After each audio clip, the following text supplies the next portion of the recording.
Nota al pie, el podcast de difusión histórica de Revista Sociedad y Estudios Diferenciados. Bienvenidos a un nuevo capítulo de Nota al pie. En este capítulo, que titulamos De la exclusión a la inclusión, habla de la pugna interna que vivió la juventud comunista a fines de los 90 y a principios de los 2000. La Jota parecía tirar para dos lados. Por un lado, una apuesta fuerte por el mundo sindical y poblacional, y por otro, una energía creciente al movimiento estudiantil. Para eso tenemos dos invitados protagonistas de esa etapa. Primero, Sergio Queco Sepúlveda, quien fue secretario general. Hola, ¿cómo estás, Queco? Hola, ¿cómo estás? ¿Cómo te va? Muchas gracias por la invitación. Gracias. Te puedo tratar de Queco, ¿verdad? Sí, por favor. Y Camilo, su hijo, que nos acompaña también hoy día. Y además tenemos a Eric Olivares, quien fue parte de la comisión ejecutiva de la Jota. ¿Cómo está, Eric? Muy bien, gracias. Bueno, vamos a partir con una pregunta primero para Queco. Tú asumes la Secretaría General, estamos hablando en off, en una conferencia.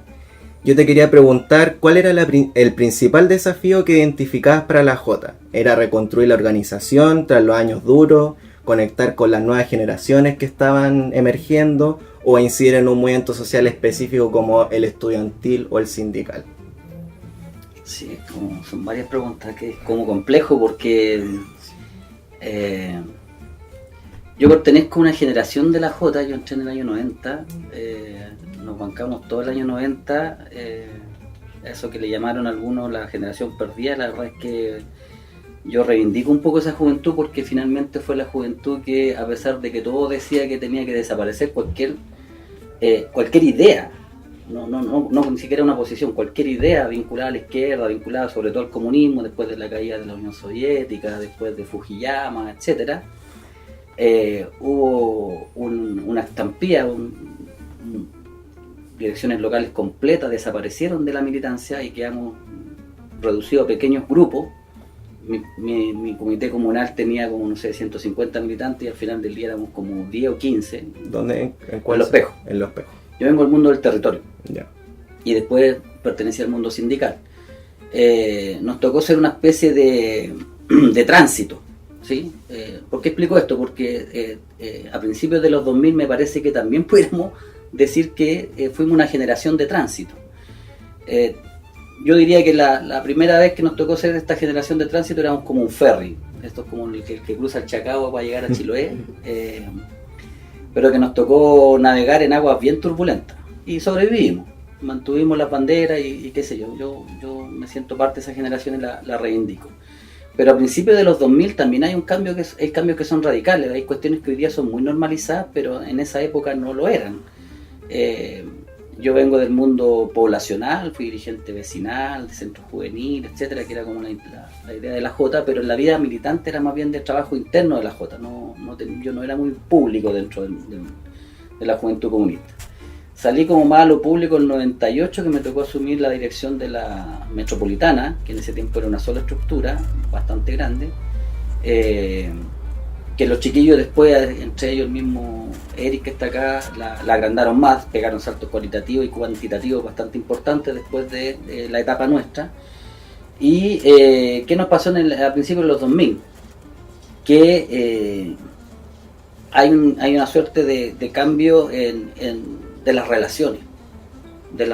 O sea, ahí nace el Messenger, nace internet, el Fotolog, claro, lo que genera una posibilidad de romper con este estigma que venía la generación de los 90, de que no estábamos ni ahí, como decía el Chino Río, que es una cuestión que trató de plantear primero el mismo establishment político, de que los jóvenes no estábamos ni ahí. La verdad es que no es tan así. Cuando termina la dictadura en el año 90, todos los jóvenes nos fuimos a armar centros juveniles, centros culturales. Ahí yo conocí ese mundo social. Pero acá, a principios del 2000, 2001 y para adelante, vienen nuevas lógicas de comunicación.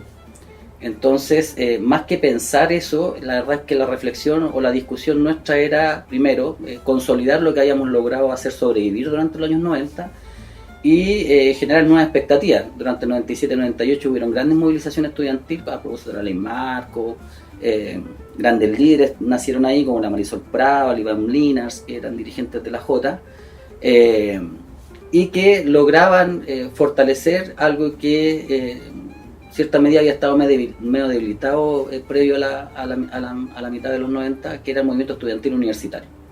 Y ahí salen los jóvenes universitarios, y la Jota juega un rol fundamental en eso, digamos. Y ahí están los dirigentes que más o menos te menciono.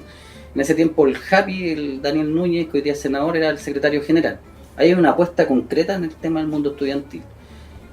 Lo que nosotros vemos a principios del 2000 es que, sin debilitar en ningún caso esa apuesta que habíamos hecho ahí, como Jota, yo era miembro del Comité Central ya en esa época, había que también retomar el trabajo en el plano del territorio. Y como yo venía del mundo sindical, yo hasta el año 2001, ahí recién recordaba Eric, yo había sido dirigente sindical en LAN Chile, que en ese tiempo era LAN Chile, hoy día parece que es LATAM, no sé cuántos nombres ha tenido después. Claro, LATAM. Bueno, en ese tiempo era LAN Chile, con una estrellita y qué sé yo. Yo venía de ese mundo sindical. Entonces, la cultura comunista no se basa en líderes, más allá de las caricaturas que hacen de nosotros. Hay mucho debate en la interna. Entonces, en ese debate en la interna se hace una propuesta que tenía que ver precisamente con dar un vuelco hacia el mundo territorial, apostar a lo cultural en las poblaciones y apostar a lo sindical en el ámbito de los trabajadores jóvenes, que llevó después en el año 2004 a que conquistáramos, esto logramos convencer también al partido de que lleváramos un dirigente sindical a la CUT, que en ese caso me tocó a mí también ser ese dirigente, y estar en la comisión que en ese tiempo se llamaba Departamento Juvenil de la CUT, el DEJUCUT. No sé cómo se llama ahora, porque después entiendo que le cambiaron como nombre. Y claro, entonces eso sin en ningún caso quitar energía al trabajo universitario.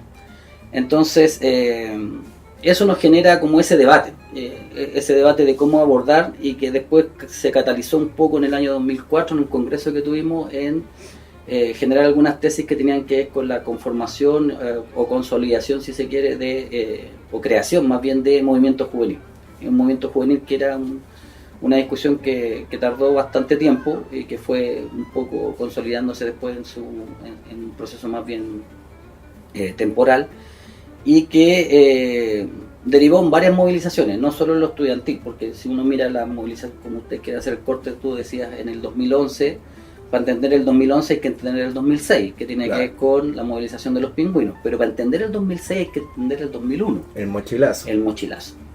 Y es más, la preparación del 2006, yo me recuerdo, porque nosotros estábamos a la cabeza de la Jota, tuvo una preparación práctica, por decirlo de alguna forma, en el año 2005. Nadie recuerda que el 2005 hubo una serie de tomas de colegio, y eso fue la escuela que significó el trabajo que se hizo el 2006. El 2006 todos estaban impresionados de la capacidad de organización de los jóvenes, de los estudiantes, que eran secundarios, que eran chicos, y nosotros teníamos una gran líder que era la María Jesús Sangüesa, pero ahí también estaban nuestros compañeros socialistas como Delfino, que hoy día es alcaldesa, o Valenzuela, que eran como los que más aparecían. Pero para llegar a ese 2006 hubo un 2005 en que también hubo las mismas discusiones que tenían que ver con el pase escolar, con la gratuidad, y que en lo de fondo era un cuestionamiento a la LOCE, que era la Ley Orgánica Constitucional de Educación, que generó una serie de tomas de colegio acá, en particular acá en la región metropolitana, y que gracias a estos nuevos mecanismos de comunicación, como fuera el Messenger, el Fotolog, hizo que se irradiara rápidamente en el país. Eso en los años 90 nosotros no lo teníamos. Nosotros discutíamos de repente, no sé, con una movilización estudiantil acá, claro, salía la Chile, salía la USACH, teníamos el CONFECH, y eso significaba una reunión del CONFECH para que se hicieran estas movilizaciones a nivel regional.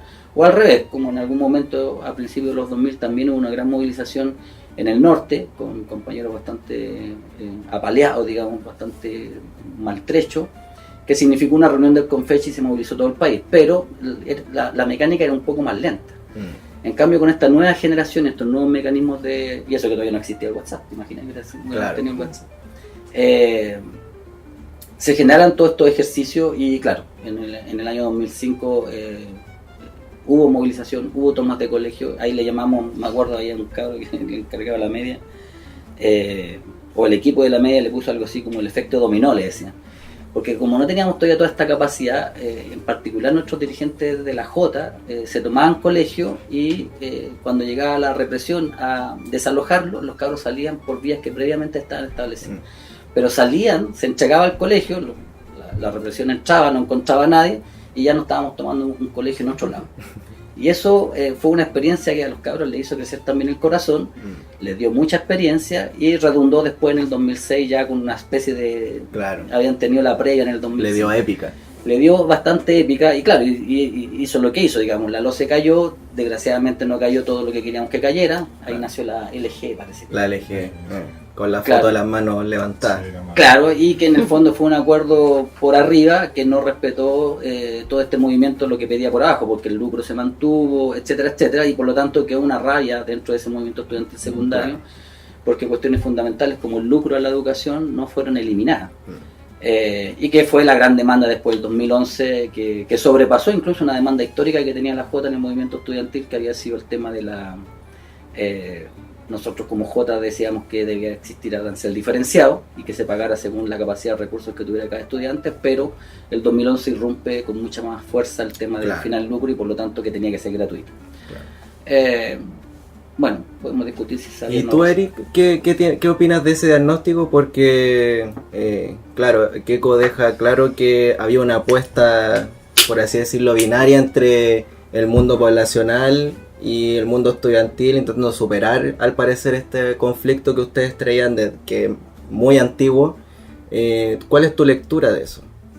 Entrando a los 2000, finales de los 90. Sí, me escuchaba atentamente a Keiko, me ordenaba es una especie de línea de tiempo. Hizo la introducción. Sí, viendo la pregunta, hay varias cosas, no las tengo ordenadas dentro del relato, pero me parece que aportan a la conversación. Es que yo creo que efectivamente ocurre que la generación de Keiko, de la cual me toca compartir a contar desde 2001, y fui miembro del Comité Central, su comisión ejecutiva, harto tiempo, entonces me tocó la generación del Keiko, me tocó la generación de Aroca, compartí también con Carol y también compartí con Daniela Serrano. Entonces me tocó mucho distintas formas de ser Jota. Yo creo que ahí hay una cuestión que es interesante y es que me parece una obviedad, pero hay que decirlo, un partido de más de 100 años es obvio que van a convivir distintas generaciones y me parece bueno, me parece sano y me parece que hay que ser, de mi perspectiva de comunista, orgulloso de eso, como gran punto. Y que hoy van a haber contradicciones y van a haber cambios epocales y me parece que en eso la descripción que hace el Keiko es interesante. A mí me pasaba, por ejemplo, con la generación de Keiko, es que tenía características que Keiko no nombra, pero que para mí me parece que fue una tremenda escuela, ¿no? El trabajo de masa para esa generación era central, se traducía en que donde uno estuviera tenía que ir a su centro de alumnos o al espacio de representación y tú lo tenías marcado en el método de trabajo. Yeah. También la lucha callejera, un elemento que era central. No quiero decir nada como extraño, pero me refiero a que la movilización era parte de nuestro método de trabajo constante, entonces te veías enfrentado a una represión que estaba mucho menos normada en ese tiempo. Y este debate que se da entre universitario o el territorio tenía, a mi parecer, tenía que ver como dónde estaban los énfasis, dónde aportaba más la Jota al trabajo político del partido. En una sociedad que estaba teniendo cambios, ¿no? Como el acceso a la universidad era mucho más masivo, se estaban abriendo las universidades privadas, etc. La dicotomía poblador-universitario era una dicotomía de categorías, pero en la realidad ya empezaba a verse esta dualidad, que eres poblador y eres estudiante, hijos de trabajadores accedían por primera vez a la universidad. Entonces yo lo viví viví el debate, ¿no? Estábamos acordándonos de cuando el Keiko asume como secretario, yo era muy chico. Me parece, venía a estudiar a Santiago, a la Católica, y mis compañeros a esa conferencia, a ese congreso, fueron con unas, voy a decir, hipótesis o ideas, pero así. Hoy día los veo y nos reímos, yo se lo he recordado, ¿no? ¿Te acordás de esta weá que dijiste? Me decía así, pero era muy chico. Si te acordás, eran descaros. Se perdona. Se perdonan, pero en ese, o sea, desde la perspectiva más histórica, uno puede ir viendo esa transición, ese debate. Hay cosas muy chistosas, ¿no? En ese tiempo la vivíamos muy apasionados, ¿no? Y uno también lo censuraba mucho, igual era más chico, pero igual estuve harto tiempo como desconfiado de esas cosas que decían, me parecían que eran como que querían romper la unidad y uno veía como de esa... La macuca. Claro, como de esa perspectiva, ¿no? Pero a mi parecer, desde una visión mucho más histórica, más de largo plazo, me parece que ahí eran procesos que estaban naturales, que estaba viviendo la sociedad y que no supimos bien, o mejor así, los fuimos construyendo, guiando de la manera en que nosotros creíamos que era la correcta. Por la vía de lo hecho, al final me parece que esa dicotomía terminó siendo un poco ficticia por la amplitud que alcanzó la cobertura de las universidades. Sí, yo en eso hay cosas que me gustaría como decir del señalar que es que nosotros cuando yo entré al comité central efectivamente teníamos una Jota que estaba mucho más en una posición de resistencia, pero que con esta vocación de masas que yo te describía, que la generación del Keiko traía, métodos de trabajo, yo diría más sistemático, más riguroso. Claro, por la misma descripción que hacía el Keiko, ¿no? Tú tenías que mandar un correo, tenías que darle seguimiento al correo, claro. Tenías que ir a la reunión, no era espontáneo, con suerte lo llamabas, ¿cachai? Requería mucho más trabajo, requería método de trabajo, ¿no? Yo creo que ese pic lo empezamos a alcanzar, a reconstruir la Jota, su estructura, y claro, llegamos a un punto donde nosotros teníamos estructuras muy grandes.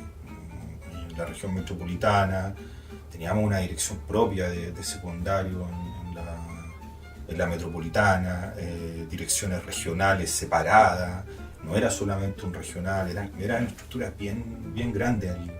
Cuando llegamos al 2011, creo que eso también es interesante, darte cuenta que como que los procesos de movilización efectivamente no son mecánicos, no es que haya una planificación estructurada por debajo, claro.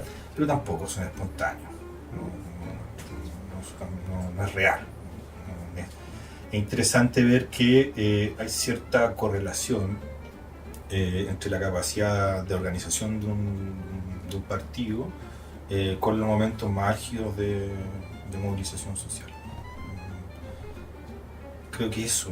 ¿Cuál era la pregunta que me dije? La contestó muy bien. Era claro cuál era su diagnóstico y perfecto.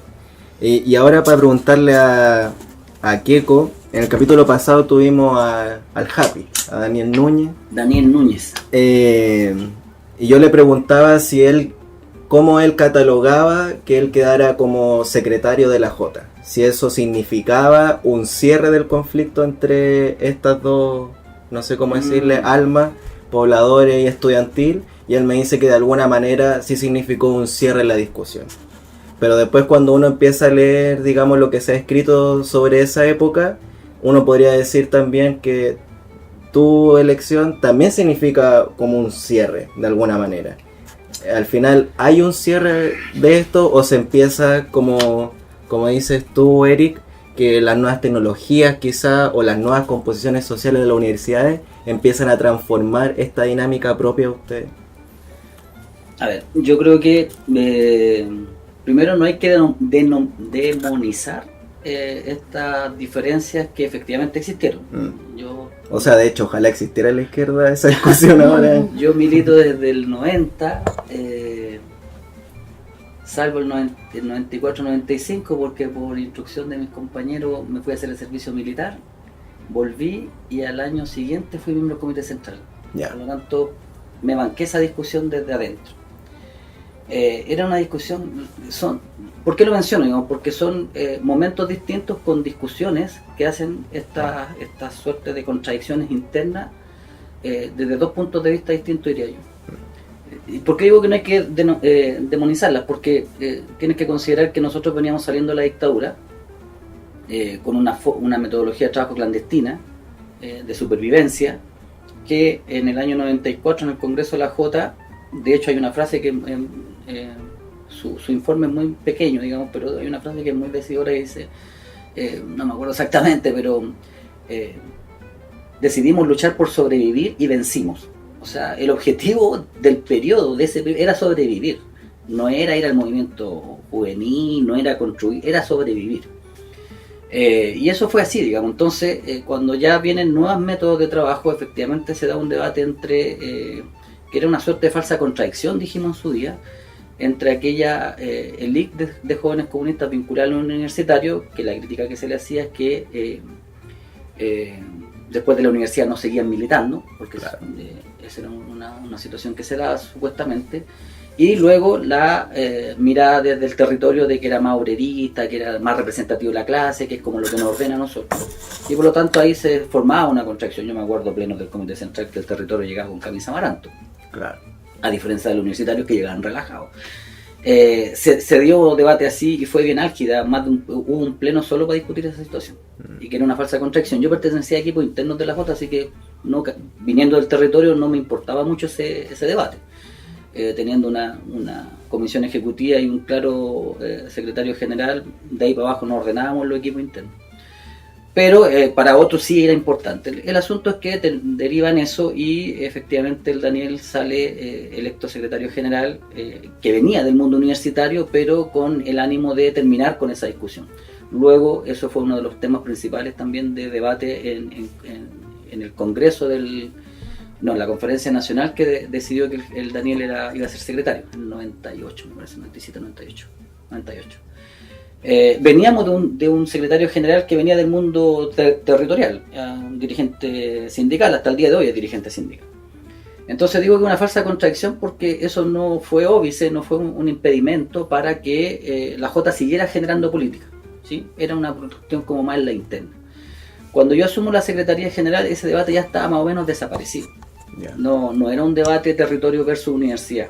De hecho, el debate que nos toca enfrentar a nosotros a partir del 2001, y que venía un poco de antes, quizás 2000-2001, es que una serie de compañeros empiezan a plantear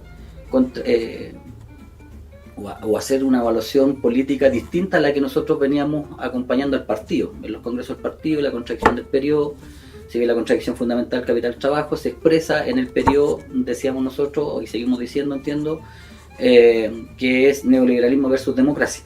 Claro. Y que tenía su lógica en ese momento, hoy día podemos discutirla de nuevo, pero básicamente nosotros entendíamos que sin democracia era imposible terminar con el neoliberalismo. ¿Y por qué? Porque existía un modelo de elección binominal.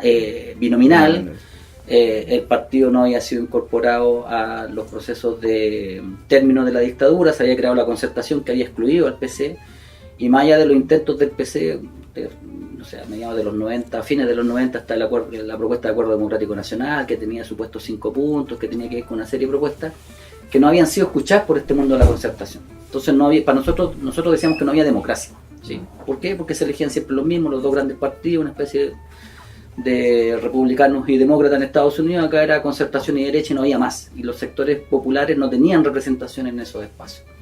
El socialismo ya había renunciado a las concepciones socialistas, entonces estaba bien acomodado, digamos, en estas políticas más bien neoliberales, haciendo pequeños matices para tener controlado al mundo social. Entonces empiezan algunos debates en la interna sobre si es que la contradicción del periodo era o no era democracia y neoliberalismo, y si es que no había que poner más énfasis en capital versus trabajo, que es como la contradicción que nunca hemos renunciado. Entonces ahí se empieza como a separar un poco la Jota, ya no en territorio versus universidad, sino que en los rojos versus amarillos, sectores más de mayor consenso versus los más radicalizados. No quiero ser peyorativo ni colocarles nombres, pero eso era un poco, digamos. Si uno mira, y lo digo autocríticamente porque me tocó la redacción casi principal de ese documento, las tesis del Congreso del 2004 son bastante pobres, digamos. Yeah. Desde el punto de vista de la política. Quizás lo principal ahí es la construcción del movimiento juvenil y etcétera, digamos. Pero en la interna se da un debate y que yo no veía desde hacía tiempo, que llegaran sectores, por ejemplo, con la camisa amaranto. Pero ahí tú veías compañeros que venían del territorio, pero también de la universidad, porque ya no era esa discusión territorio versus universidad. Era si es que era rojo o amarillo, por colocarle algún nombre. Ese congreso del 2004 fue más encima eterno, nos dormimos como 2 o 3 días. De largo, horrible. Sí. No recuerdo si... Porque más encima de la votación un compañero ayudó con el Excel y se equivocó, entonces dejó la cagada. sumó el ID, así como candidato 1, candidato 2, candidato 3, candidato 4, sumó esa banda a la cantidad de votos. Entonces el que iba fuera de la prelación, así como 80 y tantos, ya tenía asegurado 80 votos. Entonces... Ahí dijeron cuál es esta máquina. Claro, o sea, nadie entendía y por suerte fue un compañero del partido que nos ayudó y el partido tuvo que dar la cara y decir que el partido se había equivocado y nadie quedó con... Bueno, esa discusión también fue zanjada igual en ese congreso. Yo recuerdo importantes compañeros del partido decían, ya, pero que bueno, dale más espacio a los compañeros de izquierda porque con ellos vaya a ir a la lucha y aquí estamos en el proceso de movilización. Y decían, mira, ¿sabes qué? Acá lo que tenemos que... Mira, hay un poco de verdad en cada uno de ellos, digamos, pero aquí hay una línea política que es de la Jota. Y si aquellos que se quieren ir más para la derecha y renunciar a ciertos principios, que se vayan mejor. Pero por el lado de la izquierda también. Si quieren, sobre texto del marxismo-leninismo y no sé qué, llevarnos a tesis que en realidad nos van a aislar, bueno, que se vayan, digamos. Entonces, al final, la posición que tomó el Comité Central de la Jota, muy discutida con el partido también, fue que primero delineáramos bien qué queríamos como Jota y a partir de eso sumar. Si alguien se quería excluir, era una autoexclusión, no íbamos a echar a nadie. Pocos compañeros se fueron, se alejaron, muy pocos, de ambos lados, digamos. Habíamos sufrido algunas crisis más encima antes, habíamos creado el movimiento Fuerza Social y Democrática, me acuerdo. Que había en la Chile eso fue, ¿no? No, esa es una cuestión que se inventó en la CUT, ese huevito se creó acá en el PC. Ya. Lo termina liderando Jorge Pavés, que era del colegio profe, y a él se suma una serie de compañeros como el mismo Iván, otros compañeros de la FES, de otras universidades y también del territorio. Y esto que buscaba, romper con esta lógica binominal y crear un movimiento que fuera político-social, que incluso después llegara a las elecciones, o una sumatoria de sectores que habíamos sido excluidos por culpa del sistema binominal, termina transformándose en algo atractivo que se nos arranca, se nos quita, eso quiero decir, nosotros lo queríamos mantener, pero bueno, se lo lleva, Jorge Pavel lo encabeza. Se transforma en una suerte de partido político, no formalmente, digamos, pero sí una estructura y se aleja de nuestras posiciones. Y en esa estampilla, varios compañeros que eran de la juventud, que estaban ahí, también se alejan de la Jota, porque creen que efectivamente era como una línea que nos permitiría romper con la lógica del binominal. Es decir, que nosotros no compartíamos, si es que lo hacíamos dividir. Y por el lado de los compañeros que estaban más radicalizados, también pensaban que la Jota se estaba poniendo muy amarilla, qué sé yo, no sé, que la tesis que tenían que con construcción de movimiento juvenil, o sea, un viraje hacia la izquierda. En ese tiempo el Congreso del Partido no había planteado esta tesis del viraje. Perfecto. Nosotros entendimos ese viraje como una ida al movimiento, a construcción de movimiento juvenil. Habíamos repuesto tesis noventeras como que el sector poblacional viera en los centros culturales un espacio donde ir a disputar la política. Los festivales Víctor Jara, retomar los departamentos juveniles en las juntas de vecinos, etcétera, digamos, hacer un vuelco para allá. Y que además, como yo venía del mundo sindical, propuse, y ahí todos los compañeros en general se estuvo de acuerdo también, ir a meternos al mundo sindical, ir a construir movimiento juvenil sindical. ¿Por qué? Porque el tema de los trabajadores, qué sé yo, y ahí nos metimos en la CUT, armamos un equipo. ¿Y toda esa experiencia la lees más como recuperar o era profundizar un trabajo que ya venía? ¿O que se había o recuperar algo que ya se había perdido? Es que siempre estaba ahí, lo que pasa es que había que poner énfasis y ordenar un poco eso. Siempre estuvo ahí en la Jota. Si tú vas a cualquier población y hay una base de la Jota está tratando de meterse hoy día en las concejalías, qué sé yo. Entonces, a nivel macro, ¿tú crees que esa discusión pobladores y estudiantes es un tema de énfasis? ¿Dónde se ponía un poco más la...? Yo creo que esa discusión entre estudiantes y territorio ya estaba más o menos superada. Fue superada a 97, 98, y el JAP y todos los que formamos parte de ese comité central ayudamos un poco a... Yo creo que siempre va a existir un poco, digamos, pero Pero ya tiene que ver estaba con más decantada. Sí, no, por eso te decía yo que hubo pleno en que habían compañeros que llegaban con camisa Amaranto versus los que no eran Amaranto, entonces para decir yo soy más comunista que tú, digamos. Claro, Eso ya dejó de existir a fines de los 90. perfecto. Yo diría que con la conducción en el periodo en que fue secretario general Daniel, se fue superando aquello.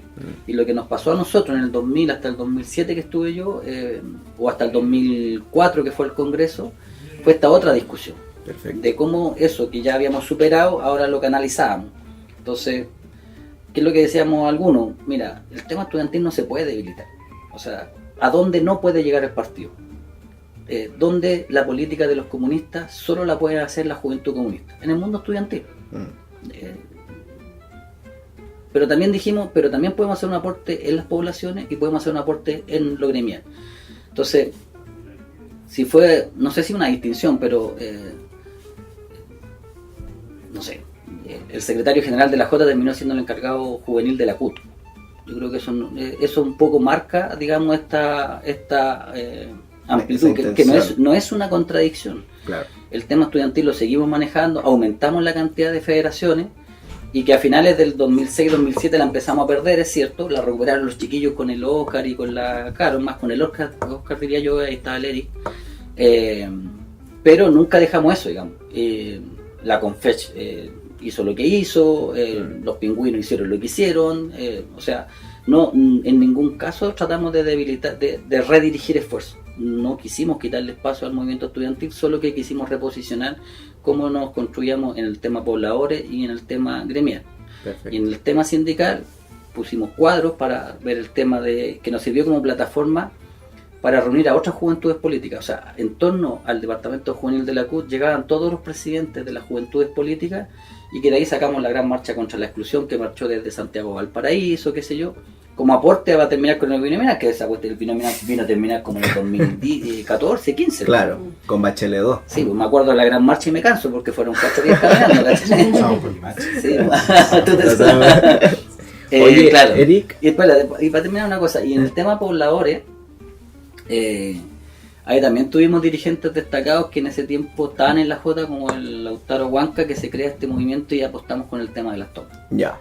Entonces, Lautaro Huanca que después se va a Igualdad, ¿verdad? Sí. crea igualdad. Crea que igualdad. pero previo a eso está el MPL. El MPL, claro. El movimiento no me acuerdo, pobladores. Pobladores en lucha. Claro. Entonces, lo que te quiero decir es que pasamos de un debate como interno sobre que tenía que ver propio del proceso post-dictadura, salir de la clandestinidad y empezar a reconocernos, a una cuestión más ideológica de dónde se colocaban los huevos, y la apuesta nuestra fue, así como era lo estudiantil, también los pobladores y lo sindical. Claro. Eso. Oye, Eric, Ujú. ¿y tú cómo vivías este proceso que bien describe Keiko en tu espacio primario, que sería la universidad? Tú estudiaste en la Católica. Sí, sí. Y te aprovecho de preguntar por un interés propio, porque yo también hice política universitaria y la Católica siempre es un espacio medio raro. Entonces, ¿cómo ustedes llevan Complejo, diría yo. más complejo? Entonces, ¿cómo se expresaban todas estas cosas? ¿Cómo recuerdas tú que intentaban llevar esta política de la J en la Católica? Y eso cómo impacta, digamos, también en que después tú asumas en la comisión ejecutiva, por ejemplo. Mira, es interesante mirar esta discusión de tú al principio planteabas una dicotomía entre pobladores y universitarios, que va planteando una especie como de síntesis que se va construyendo de a poco, y que yo particularmente no la viví tan en una contradicción como de confrontación, ¿no? Mira, estaba acordándome de algunas de las tesis de los compañeros, yo no las situaba como en una disputa pobladores universitarios, ¿no? Ya. Por ejemplo, en el congreso ese del 2004, me parece, mis compañeros iban con una idea de que no se podía contradecir un modelo de desarrollo versus una superestructura, que era neoliberalismo versus capitalismo. Eso es democracia. Algo así, bueno, sí, Una discusión así, pero... para nosotros, o para los que estábamos en humanidades, incluso que éramos densos, no tenía mucho sentido, ¿no? Porque no era una discusión política, ¿no? Entonces te llevaban a una discusión ideológica, pero que no tenía aplicación práctica, ¿no? Entonces, para los que éramos como... porque además me pasaba a mí que mi trayectoria de militante había pasado por un inicio en el territorio. Yo soy de esa generación que formó la Jota invitados por sus papás, entonces yo soy de una cultura militante. Mi abuela fue militante de mi papá, es militante de mi hermano, fue militante de mis primos. ¿Todo ello en Limache, igual? Sí. Ya. Entonces convivía con distintas formas de hacer partido. Para mi abuela siempre repitió que la construcción de mayoría era importante, porque ellos vivieron el proceso de la Unidad Popular. Claro. Esta sutileza ideológica que me planteaban los compañeros siempre fue bien como distante para mí, ¿no? Entonces me conectaba mucho más con la generación de Keiko, porque era más de hacer, de meterte, de pelear, de darle. Entonces, sutileza tan refinada siempre fue más lejana. Eso no implicó que también fuéramos parte del debate, ¿no? Pero principalmente para llevarlo a una cuestión mucho más práctica, queríamos hacer política. Ayudó mucho en ese ámbito las coyunturas que se fueron dando, ¿no? La votación, cuando tuvimos que decidir en segunda vuelta si votábamos por Bachelet, ¿no? Sí, claro. En el 2005. Sí. Entonces, yo te quiero decir ahí que después vienen otras discusiones con respecto a romper la exclusión, los acuerdos con la concertación. La misma coyuntura te llevaba a tener una discusión política, ¿no? De correlación de fuerza, de aliados, de pasos tácticos, que para mí fue muy enriquecedora en términos de políticos, ¿no?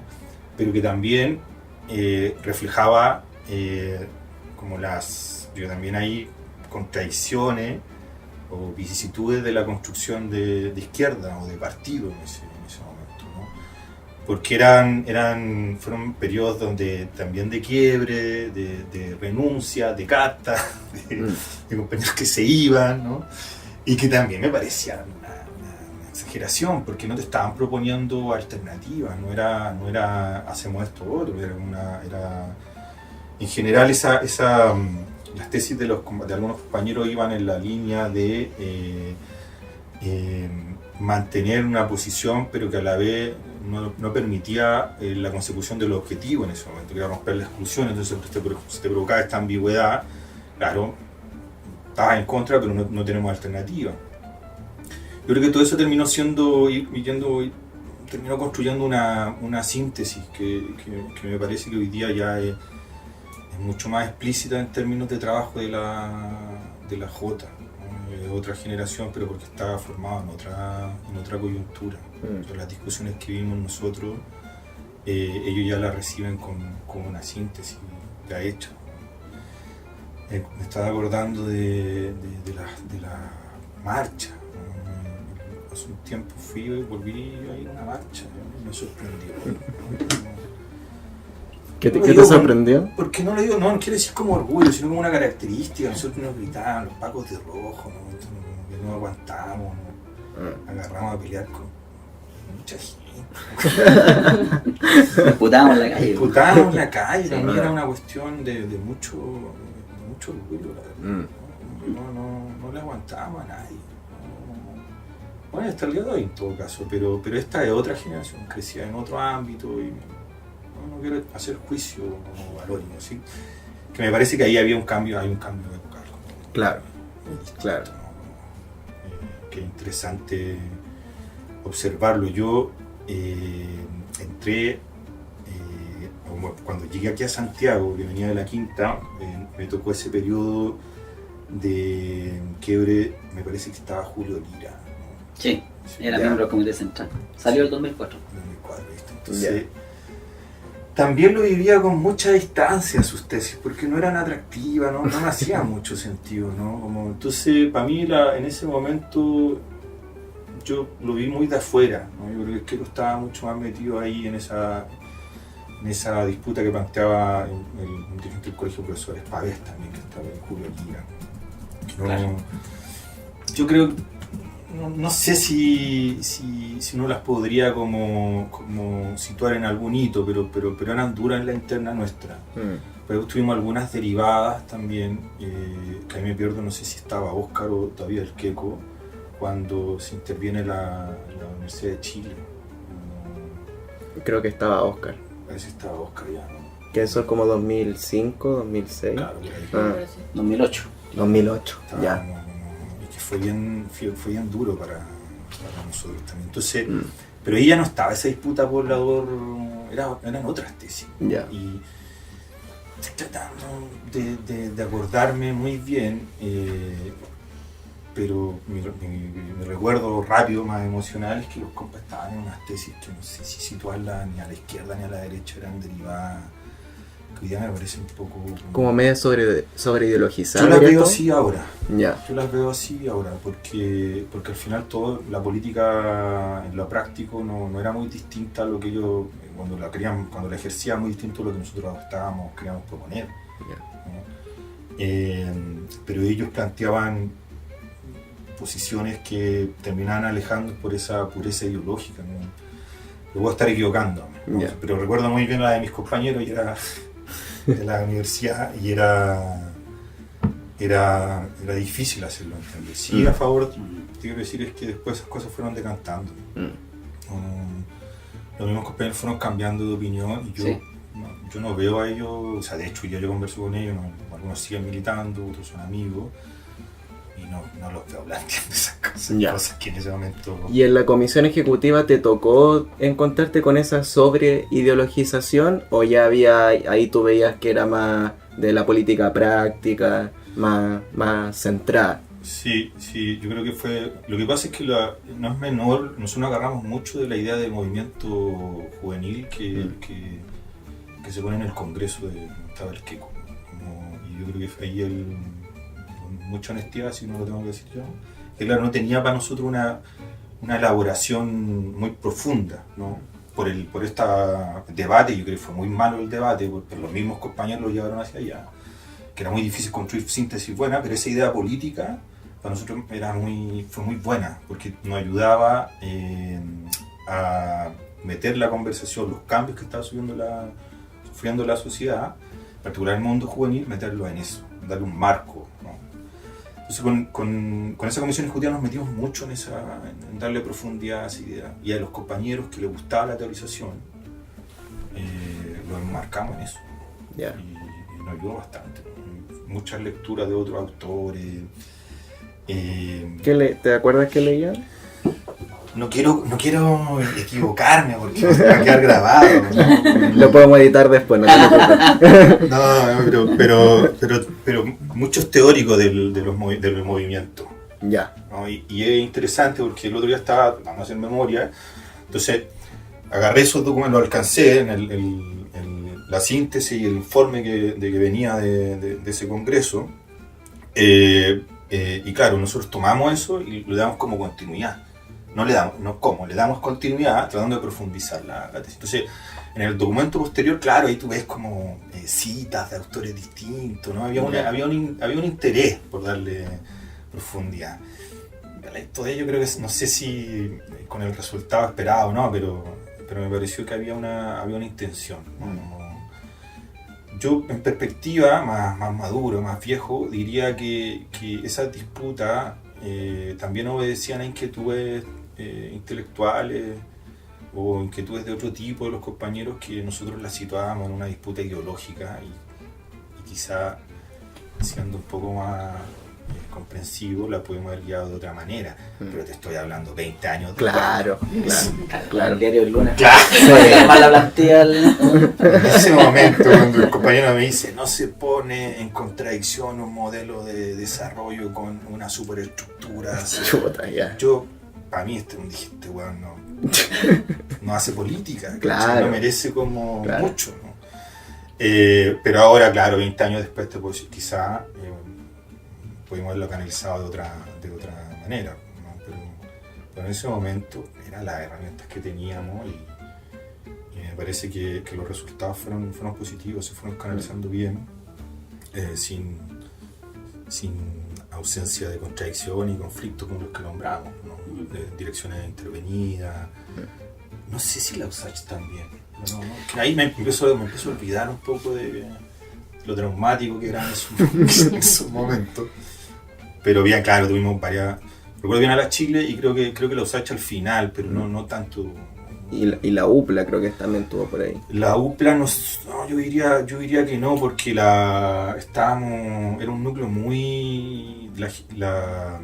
La generación que escribía el Queco ejercía mucha influencia, yo vengo de la Quinta, mucha influencia en nosotros en ese periodo.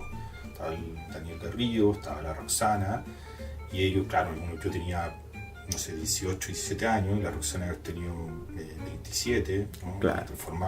Había estudiado filosofía, entonces ejercían mucho, y Daniel también era un referente para nosotros, ejercían mucha influencia, y porque está súper bien. Claro, claro. Entonces éramos mucho más cohesionados. Para mí el IBES, Claro. lo conozco de esa época. Claro. Éramos mucho más cohesionados en la Quinta. Ese congreso. Sí, de hecho el gran debate en la Quinta fue inverso, porque había un puro regional y la dirección nacional sí. decidió dividir en territorio y universidad, y fue una pelea en que, de hecho, yo mismo tuve que ir para allá con Marcos Barraza, me acuerdo, para que se materializara esa decisión, porque ellos querían seguir en un solo regional, que funcionaba por lo demás. ¿Sí? Claro, y ahí teníamos la tesis de esto de que la vida o la trayectoria de un militante pasa por distintos lados, no la teníamos situado en una disputa tan ideológica. Y en su día la UPLA era la única universidad que nos quedaba. Era la única. Claro, bastión. Sí. Hasta el 2011. La placita que estaba fuera de la federación le decían Maringrado. No, en un momento estuvimos con él, creo que quedamos con él, con el Oscar en un momento, era el único presidente que tuvimos. Estábamos bien El Oscar. arrinconados, porque habíamos aparecido como la zurda, Claro. como expresión después del autonomismo. No pudimos darle estructura al Confesh. Claro que fracasamos en algunas, bueno, no fracasamos, ¿no? Que sería como, se alargó un poco esa discusión. Yo creo que ahí, después viene entre medio el que nombraba la ley Marco con Frey, yo estaba mucho más chico, pero fue una experiencia política muy interesante que después nosotros recogíamos de esa generación. Pasa lo mismo con la crisis asiática. Claro, 97-98. Claro, y que da origen, no sé si me estoy quedando a una política que levantamos mucho estos sindicatos de eventuales. Claro, ahí nacen los sindicatos de trabajadores eventuales. Y que no solo como sindicato propiamente tal, sino que además como una especie de federación. Claro, y metíamos adentro cosas, ¿no? Ya. Sí. Oye, y para preguntar, esta pregunta es para los dos, pero vamos a partir con Queco. ¿Cómo les pega a usted la muerte de Gladys? Yo era secretario de la Jota. Claro. Mira, con Gladys yo tenía una relación muy formal, no fuimos amigos. Por ejemplo, tuve una mejor relación con Teller. Ya. Pero yo creo que la gracia del partido, es que tiene eso, que no rinde culto a una personalidad. Primero, su política trasciende a los cuadros, y tiene principios que desde el punto de vista organizacional los encajonamos en 5 normas leninistas de organización que nos ordenan. Mientras eso se mantenga, el partido va a resistir cualquier embate. Ahora, dicho eso, el golpe de la muerte de la Gladys fue brutal, digamos. Me imagino. Gladys fue de las primeras que tiró tesis vinculada a lo que hoy día sería el feminismo, que en ese tiempo no se hablaba de feminismo en los años 90. No obstante, ella no era partidaria de las cuotas, por ejemplo.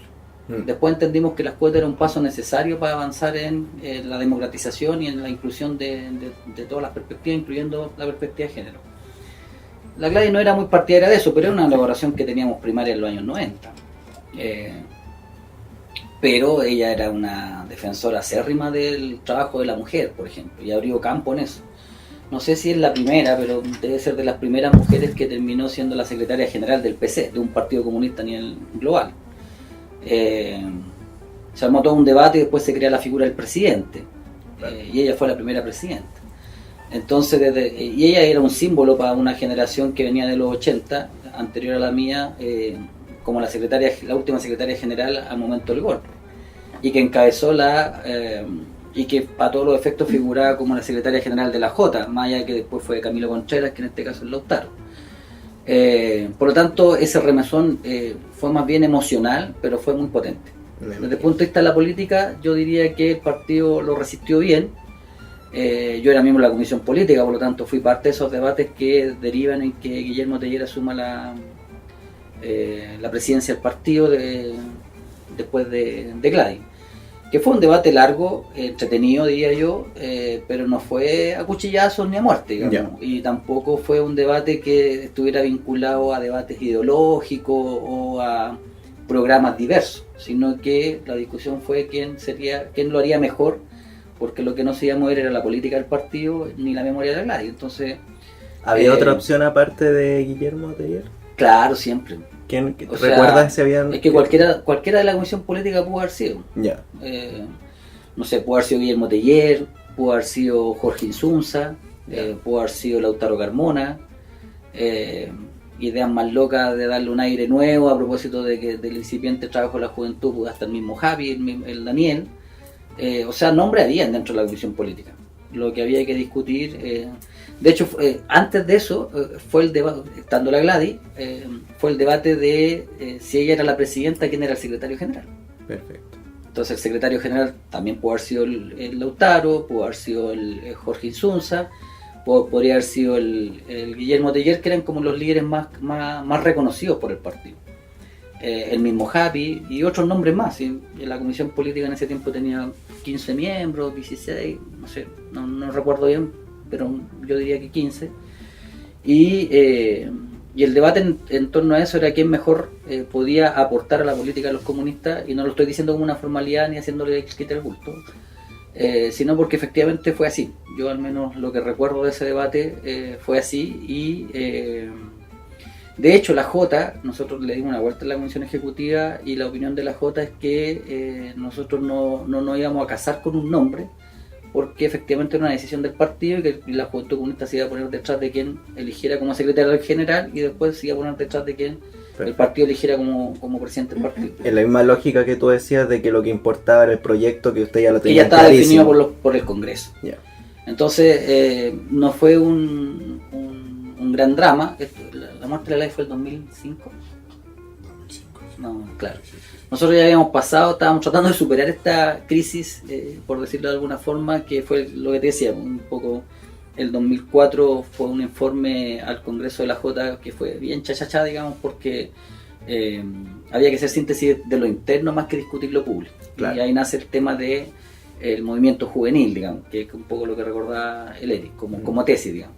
Si uno mira el informe del 2007 de la Jota, en el Congreso en que asume el Oscar, yo paso al partido, ahí ya hay un camino que se traza. Bueno, o sea, ahí ya tomamos posición de debate antiguo. Hoy día uno se ríe, pero no sé, pues dijimos ya, ¿sabes qué? El tema del aborto lo definimos Claro. ahí. El aborto va a tener una mirada desde el punto de vista de la salud pública. Perfecto. Y no una mirada moral. Hoy día tú lo decís, oye, pero eso es obvio. Claro, porque estamos en el 2025, y veníamos arrastrando un debate de los años 90 sobre eso. Y en el 2004 yo me acuerdo, una compañera de Valparaíso se sube al escenario, yo aborté, que me van a meter presa, no sé qué. Claro. Y es un tema de salud pública, y empezamos como a elaborar un poco. El tema de la marihuana también. También tomamos posición respecto a la marihuana. El tema del aborto, que habían como 3 o 4 temas que eran como que siempre le damos vuelta a la carreta y ya lo va a ver en el próximo periodo, lo vamos a ver y vamos a traer una, y nunca lo hacíamos. Ya en ese Congreso 2007, que fue acá en Lausach, en la sala de Víctor Jara, ahí se desarrolló el Congreso, las plenarias, ya tomamos posición. Entonces ahí hay una mirada de 2004 al 2007, 2001, 2004 y 2007. 2001 me toca asumir, damos este vuelco, digamos, extendemos el abanico de trabajo de la Jota. 2004 el Congreso en el fondo se focaliza en resolver sus discusiones también internas, como la habíamos tenido en el 2007, territorio versus universidad. Ahora ya no es eso, es radicalizar versus consensuar, y luego el 2007 ya con otra perspectiva. En ese contexto, si hubiéramos cambiado el secretario general, que era yo, no pasaba nada. En el caso de la Gladys, claro, la desgracia es que ella deja de serlo situación Claro. terrible que le toca enfrentar. Una líder muy carismática, que la queríamos caleta, discutíamos harto, yo discutía harto con la Gladys, pero una mujer que, o sea, yo cosas que admiraba de la Gladys, se fortalecía para mí el sentido del leninismo, por ejemplo. Yo fui miembro de la comisión política en que muchas veces la Gladys perdió en los debates, muchas veces. Pero a la hora del discurso defendía con los mismos argumentos de que le habían ganado una posición que no era de ella, pero que ya la había asumido como ella, porque este concepto de la unidad de acción, la dirección única, están impregnadas en esta cultura nuestra. Entonces yo escuchaba, no sé, Jorge Insunza, me acuerdo una vez que había perdido pero brutalmente, y yo decía, igual tenía razón, pero ya había perdido. Y me tocó acompañarlo, ¿cachai? Y fuimos a PAC, me acuerdo, en la asamblea llena. Y me tocó, teníamos que ir los dos miembros de la CP a una ampliada allá. Y también, y tenían unos discursos a la antigua y no sé qué. Y, tú dices, este sujeto hace 6 horas atrás decía todo lo contrario. Decía todo lo contrario. Entonces, esta cuestión de eso también tenía la Gladys, también lo tenía Teller y te aseguro que lo tiene el Lautaro. El Lautaro lo conozco más porque el Lautaro era en ese tiempo, en los 90, había un puro comité regional del partido, que era el Comité Regional Metropolitano, y tenía su expresión en la J. Perfecto. Entonces, yo no era funcionario, pero todos los martes tenía que participar de esa reunión. Entonces, a él lo conozco mucho más que lo que conocía a la Gladys y al Teller. Y lo mismo, perdían en los debates y después, entonces, desde el punto de vista de la política, no significó algo. Yo no me compro eso cuando dicen, si estuviera la Gladys esto sería distinto. No sería distinto. Sería igual porque la Gladys, en el fondo, sus discursos tenía su estilo y todo lo que tú quieras, digamos, pero siempre defendió la síntesis que hizo el Comité Central, los congresos y la Comisión Política. De eso yo doy fe a ojos cerrados. Ahora, desde el punto de vista emocional, claro que fue un golpe. O sea, la primera operación que se hizo, nosotros le hicimos vigilia, ¿cachai? Y no era un culto a la personalidad, sino que era la amiga, la líder, la compañera. Le fue bien, pero ya después se tuvo que ir a Cuba y ya todos sabemos lo que pasó, digamos. Desde el punto de vista emocional fue brutal, digamos, fue fuerte, porque la Gladys además no tenía pilas, tenía turbinas, no paraba. La Gladys, a la edad que tenía, había que darle el ritmo. Yo salía a hacer campaña con ella, no me acuerdo con Barbalá, que es uno de los lugares donde más frío he pasado en invierno, y ahí estaba ella y se bancaba la noche con los compañeros en la peña y no sé qué, y al otro día en la mañana haciendo casa a casa. Esas Brígida, cosas, como diríamos. Brígida. Sí, no, sí, como te digo, ella no tenía pila, tenía turbinas, porque la mujer empujaba, ¿cachai? Y tú no podías quedarte, te sentías motivado de ir con ella, ¿cachai? Eso, yo diría eso. Yo, desde el punto de vista de la política, no fue un gran cambio, porque la política la supera ella, supera a cualquiera de nosotros, a Teller en su día, hoy día al Lautaro. Y es por eso que el Partido Comunista de Chile sobrevivió, por ejemplo, en la dictadura, porque su política es la que lo sostuvo. Cuando cae la Unión Soviética, uno mira a Europa, por ejemplo, y desaparecen partidos, algunos se cambian de nombre, qué sé yo, es porque su estructura superior se desintegra, empiezan los debates internos a ese nivel. Acá hubo debate transversal, pero su comité central se mantuvo unido en virtud de su política. Y eso significó que sobreviviéramos a esa caída y a la caída de la Gladys. Yo creo que tiene que ver un poco con esta lógica marxista-leninista que tiene el partido y que no ha abandonado. Claro. ¿Y tú, Eric, cómo recuerdas la muerte de Gladys? Oye, quería recordar algo que mencionaba el Keiko, que con respecto a los debates que hoy día están mucho más resueltos, ¿no? Porque me toca ser encargado de género en el Congreso que fija la posición con respecto al aborto. Entonces, ¿eso en qué año? Es el 2007, del 2007. Sí. Yeah. Y también en perspectiva, porque muchas de las compañeras que estaban en ese debate hoy día son militantes en ese tiempo también, militantes del feminismo, pero en ese tiempo nuestra conversación tenía otra característica, ¿no? Uno la podría definir mucho más conservadora a los ojos de 2026, claro. ¿no? Pero también daba cuenta de la regambre popular que tenía la J en ese, que me parece que sigue teniendo. Y para nosotros fue bien complejo ir construyendo una síntesis en ese momento, ¿no? La síntesis tenía que ver con que el aborto era no me acuerdo bien la redacción, pero me decía que era un tema de salud pública. No se le planteaba desde el derecho, ni de los derechos sexuales y reproductivos de la mujer. Ya. Me acuerdo que nosotros teníamos ese debate en la interna con la comisión. Las compañeras querían empujar eso, pero iba a ser inviable en la conversación. Y se termina como síntesis esta idea de que era un tema de salud pública y tenía que estar garantizado, ¿no? Ahora es muy interesante. Interesante eso. Pero 20 años después, ¿no? Hoy Yo día me acuerdo, 20. disculpa, me acordé de un compañero, Carlito también, líder hoy día. Sí, ese recuerdo lo tengo, pero... Y él defendía de que el tema del aborto decía, ok, si la mujer quiere abortar, ok, pero le tiene que consultar a un hombre, porque si yo quiero ser papá, me tiene que No respetar. lo quería recordar porque... Pero porque caché un poco los debates Claro. de jóvenes que nos creíamos avanzados. O sea, ya discutirlo era avanzado. Era totalmente. Discutirlo Sí. en la interna era avanzado, pero tú tenías ese tipo de debate, te estoy hablando de cuánto, 20 años atrás. Tampoco es tanto, Claro. históricamente hablando. Y unos añitos antes estaban hablando sobre la reforma para el divorcio. O Por sea, ejemplo, estaba- eso no era un problema para nosotros.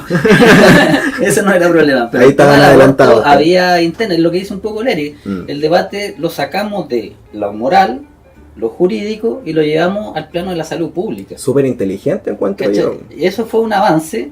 Ahora, Tamás asumió el tema de la salud pública. De hecho, uno escucha incluso a gente centro derecha que dice, bueno, pero si los abortos igual se hacen. Es como el argumento de sentido común hoy día. Claro, Ah. pero esa deriva nos costó década y media. Claro. Porque obviamente en la dictadura eso no era un tema de discusión, siendo que era una problemática igual. En los 90 estábamos tan golpeados que sobrevivíamos. La segunda mitad de los 90 vinieron estos debates, pero estaban muy vinculados a la moral. O sea, el tema de la marihuana. Bueno, si vamos a prohibir la marihuana, prohibamos el alcohol. Entonces, o sea, habían disculpa que te haya interrumpido, pero es que me acordé de ese debate y estos argumentos que hoy día uno dice, oye, pero son la locura, Claro. pero en esos años Se escucha. dirigentes del comité central. Y que dinamizaron la orgánica, me imagino. Sí. Yo creo que, o sea, es interesante en perspectiva histórica como se van construyendo síntesis que van siendo más profundas, no se dan saltos de la noche a la mañana, ¿no? Para llegar a que la Jota se defina como feminista, tuvieron que ir resolviéndose discusiones de ese tipo, ¿no? A eso me refiero, ¿no? Claro, es muy fácil establecer cánones desde el presente, muy propio de esta época, donde se censura a la izquierda de los 70 por no ser así o no ser asá. Claro. Pero a mí me parece que es lo que los procesos en discusiones que relativamente naturales y normales en cualquier organización de más de, como partido de más de 100 años. Interesante lo decía, siempre que me junto con alguna de las compañeras de esa época, siempre nos reímos de ese compañero. Más bien de su opinión, no nos reímos de él. Sí, no. Pero Fue un buen compañero, qué bueno muy que te querido contaste. por lo demás. Qué me lo veo en la calle, ¿cómo está? Y ahí tú te acordás cuando dijiste. Sí, con respecto al tema de Gladys, a mí me pasa que lo viví también en el comité central de la Jota, pero también debo decir como que en mi espacio de formación Gladys ocupaba un lugar muy importante, pero era consciente de que también había críticas con respecto, ¿cómo llamarlo?, a su tesis o a su ejercicio de sus responsabilidades políticas, no era monolítico, ¿no? Pero yo lo separo. Lo que quiero decir es que la construcción política de Gladys no está ausenta de contradicción y debate a la interna del partido, ¿no? Y a mí me parece lo más sano, lo más natural. No diría como que no hay una imagen canónica. Es un liderazgo sano de ustedes. Sí, no, muy sano, ¿no? Yo no veo a nadie que tenga que decir que quiera resolver una conversación poniendo una cita de Gladys. Claro. Tampoco podría decir que era una persona rígida, ¿no? O que entendía la política, el marxismo, el leninismo de una forma, ¿no? Porque hay varias exposiciones de ella en el Foro Social de Sao Paulo que daban cuenta de revisiones de ideas del pensamiento de Lenin. Entonces, yo creo que es como bien amplio, muy interesante su liderazgo. Me acordaba ahora porque recuerdo que para el debate de los movimientos juveniles teníamos una cita de Gladys que había en una exposición que hizo en un foro donde cuestionaba la idea de la vanguardia única, ¿no? Y planteaba una idea de una vanguardia que podía ir rotándose, que se compartía y que era muy flexible y dinámica. No esta idea de un partido que va a ser solo vanguardia, solo me refiero como único. Entonces eran cosas que a mí siempre me ha gustado el liderazgo de ella, pero con todo, ¿no? Con las contradicciones, luces y sombras. Me parece que siempre fue un elemento muy interesante y lo va a seguir siendo para las próximas generaciones. Lo que ocurre después de la muerte a mí me marca más, ¿no? Como el dinamismo que agarra la política, los acuerdos, el cierre de este acuerdo por la concertación para llevar, no me acuerdo cuánto eran, 5 o 6 diputados, ¿no? Como contra la exclusión. Me parece que en esa línea, como todo lo que ocurre en torno a su muerte, pero también lo que significaba para los que fuimos militantes de esa época, Gladys es flexibilidad, Gladys también es mantener posiciones cuando el viento sopla en contra. Y yo creo que cuando uno estudia su biografía, te das cuenta que hay harto que todavía que reflexionar en torno a ella. Me parece muy interesante su libro hasta el día de hoy. Les cuento que estamos en el tiempo que nos hemos dado nosotros para la duración de capítulos, pero yo les propongo, y solo si Camilo deja a su papá, que parece que sí porque está entretenido, que unas 2 preguntitas más, que serían unos 20 minutitos más, porque está súper entretenida la conversa, no sé si ustedes pueden. Sí, ¿no? ¿Sí? Bueno, yo quería preguntarle, ya hablamos del 2006 y del movimiento estudiantil del 2006, entonces yo les quería preguntar, y partimos por Keiko, ¿cómo ustedes empiezan a vivir, a prepararse y a empezar a diagnosticar lo que se viene para el 2011? Que siempre se dice, todas las organizaciones de izquierda estudiantil del momento decían que el 2010 era el año, por Piñera, ¿no es cierto? Y en el terremoto se atrasa la cuestión y el 2011 estalla. ¿Cómo tú vives eso en tu experiencia, Keiko? ¿Qué puedes decirnos de la Jota para ese momento? ¿Se lo esperaban? Algo ustedes hablaron acá, sobre todo Eric, de ese cambio generacional. Habían otras generaciones ya formándose, entrando ya, asumiendo roles a la interna y en centros de estudiantes, en la federación. ¿Qué nos puedes decir de eso? Yo creo que el Eric te puede decir mucho más que yo, porque yo llegué a la Juventud Comunista hasta el 2007. Ya. En el 2007, en noviembre del 2007, o abril del 2007, ya no me acuerdo, noviembre, paso al partido. Y ahí yo me enfoco en otras tareas que me entregó el partido, entre otras generar un nuevo comité regional en la zona cordillera. Ahí estuve enfocado en otras cosas. Lo que podría así decir es que, así como te decía al principio, para entender el 2011 hay que entender el 2006, para entender el 2006 hay que entender bien el 2001. Lo del 2011 en el fondo es ya el crisol que se forma a partir del descontento del movimiento, bueno, de la sociedad en general, y que cataliza a través del movimiento estudiantil. De hecho, yo me atrevería a decir que para entender el 2019 hay que entender el 2011. Yo creo que no son inconexos. Yo creo que los ejercicios de preparatorios del 2019 partirían, en mi opinión, histórica, en el 2001. El mochilazo tuvo que ver con pase escolar, tuvo que ver con aumento de la tarifa, etcétera. Se generó ahí, y estos jóvenes del 2001, los más chicos del 2001 ya estaban en el 2004, 2005, se genera lo del 2005, se crean condiciones, el 2006 hay una cuestión que yo diría no es tan espontánea. Ya.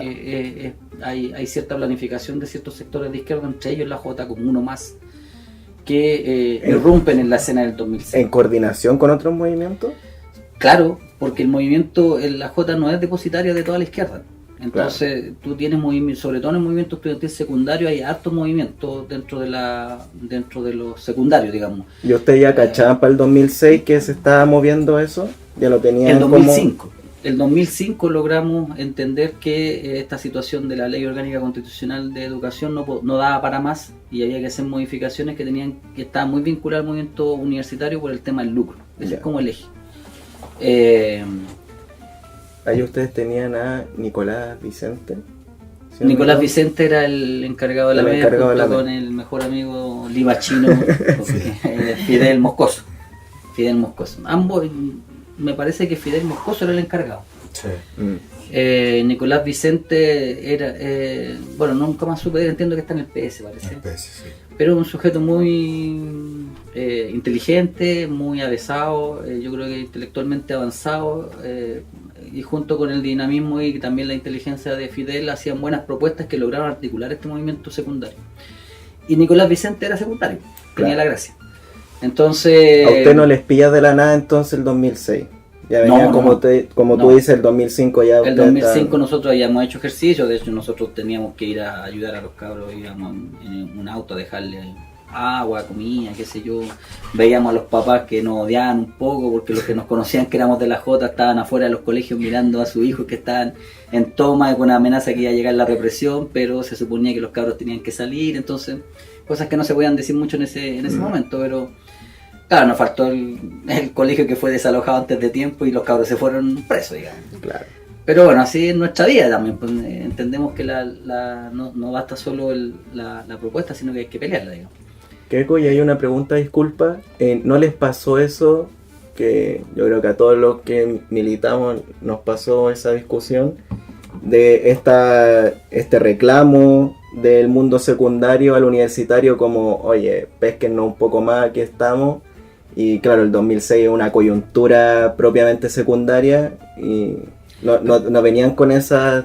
No, porque el movimiento estudiantil universitario, mira, había recibido varios golpes. Nosotros a mediados de los 2000, en el primer lustro del 2000, tuvimos así tantito en la Universidad Católica de Valparaíso, me parece que fue esa asamblea en que casi estructuramos el CONFESH.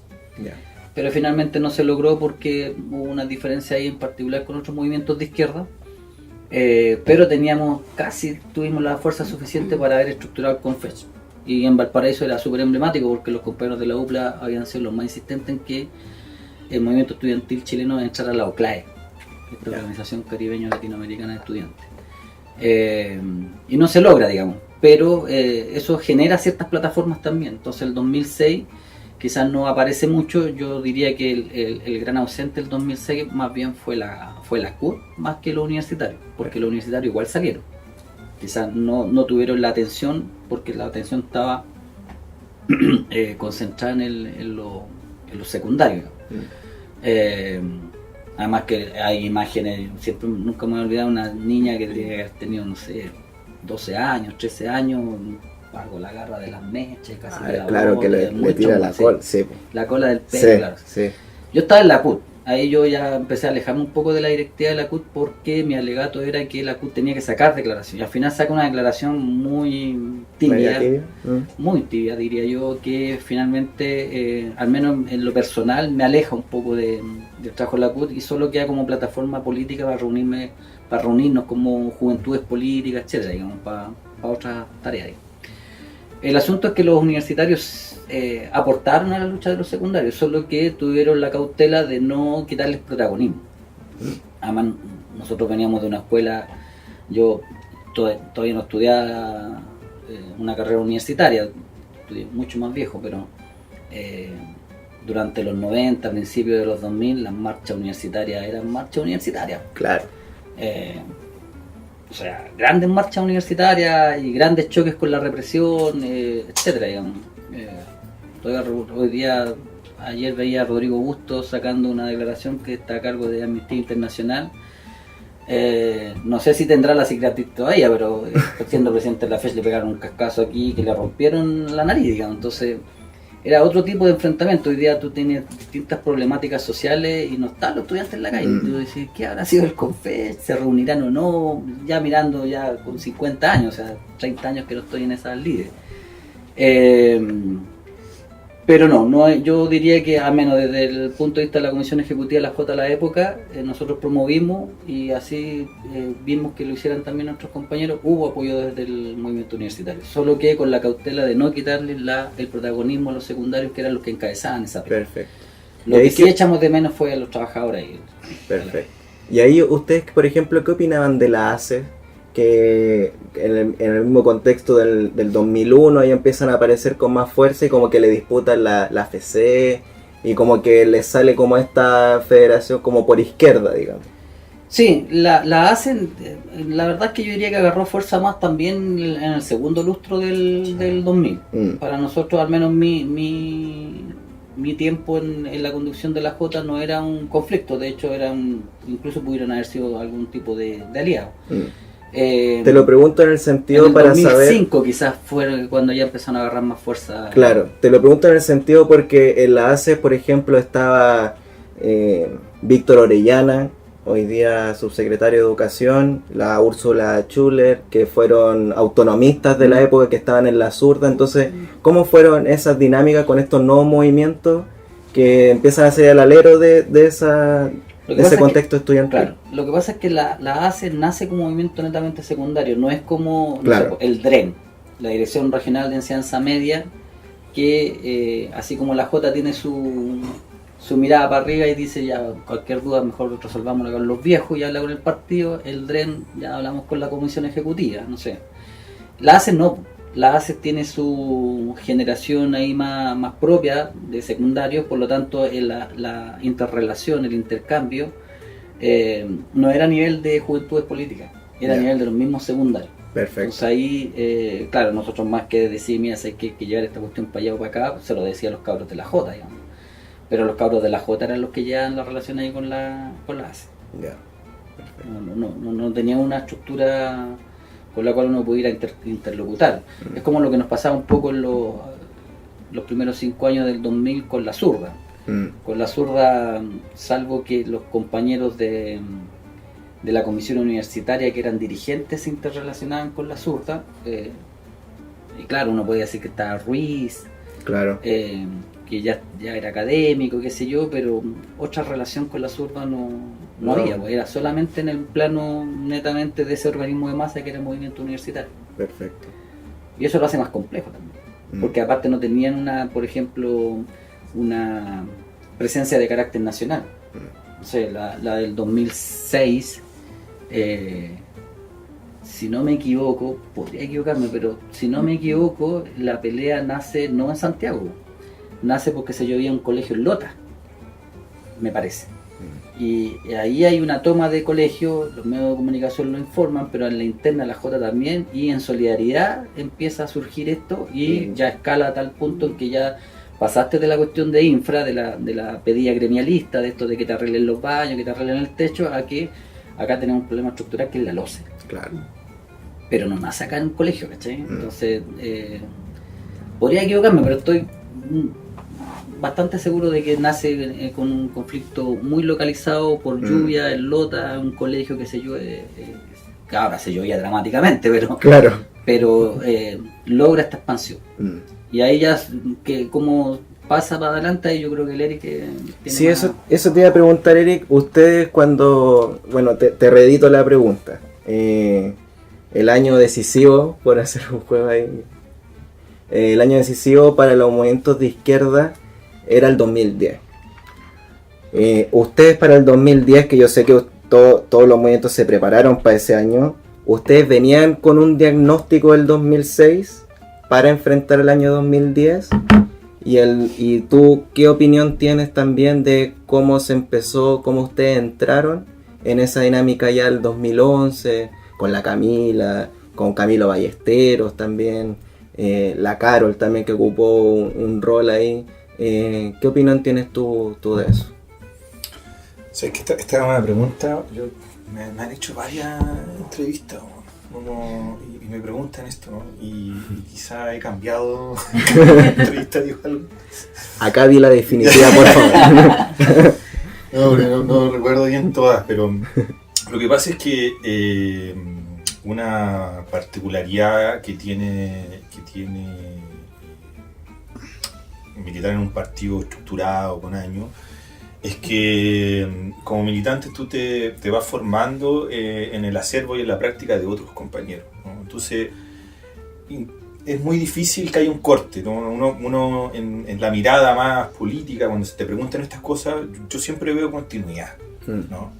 Veo continuidad porque pleno tras pleno se van discutiendo las tesis interesantes, uno puede darle seguimiento a esta discusión a través de los informes o de la política más formal de la estructura, ¿no? Me refiero al informe del Comité Central, a sus conferencias, a los famosos ENU, que eran Encuentros Nacionales Universitarios, y tú te das cuenta que efectivamente hay una continuidad en términos de la reflexión política, ¿no? Como de la práctica política, ¿no? Como la síntesis que de un año hacia otro recogía la discusión anterior y a la vez hacía una revisión de del estado actual de la política, de sus dificultades, entonces se va construyendo dialécticamente, ¿no?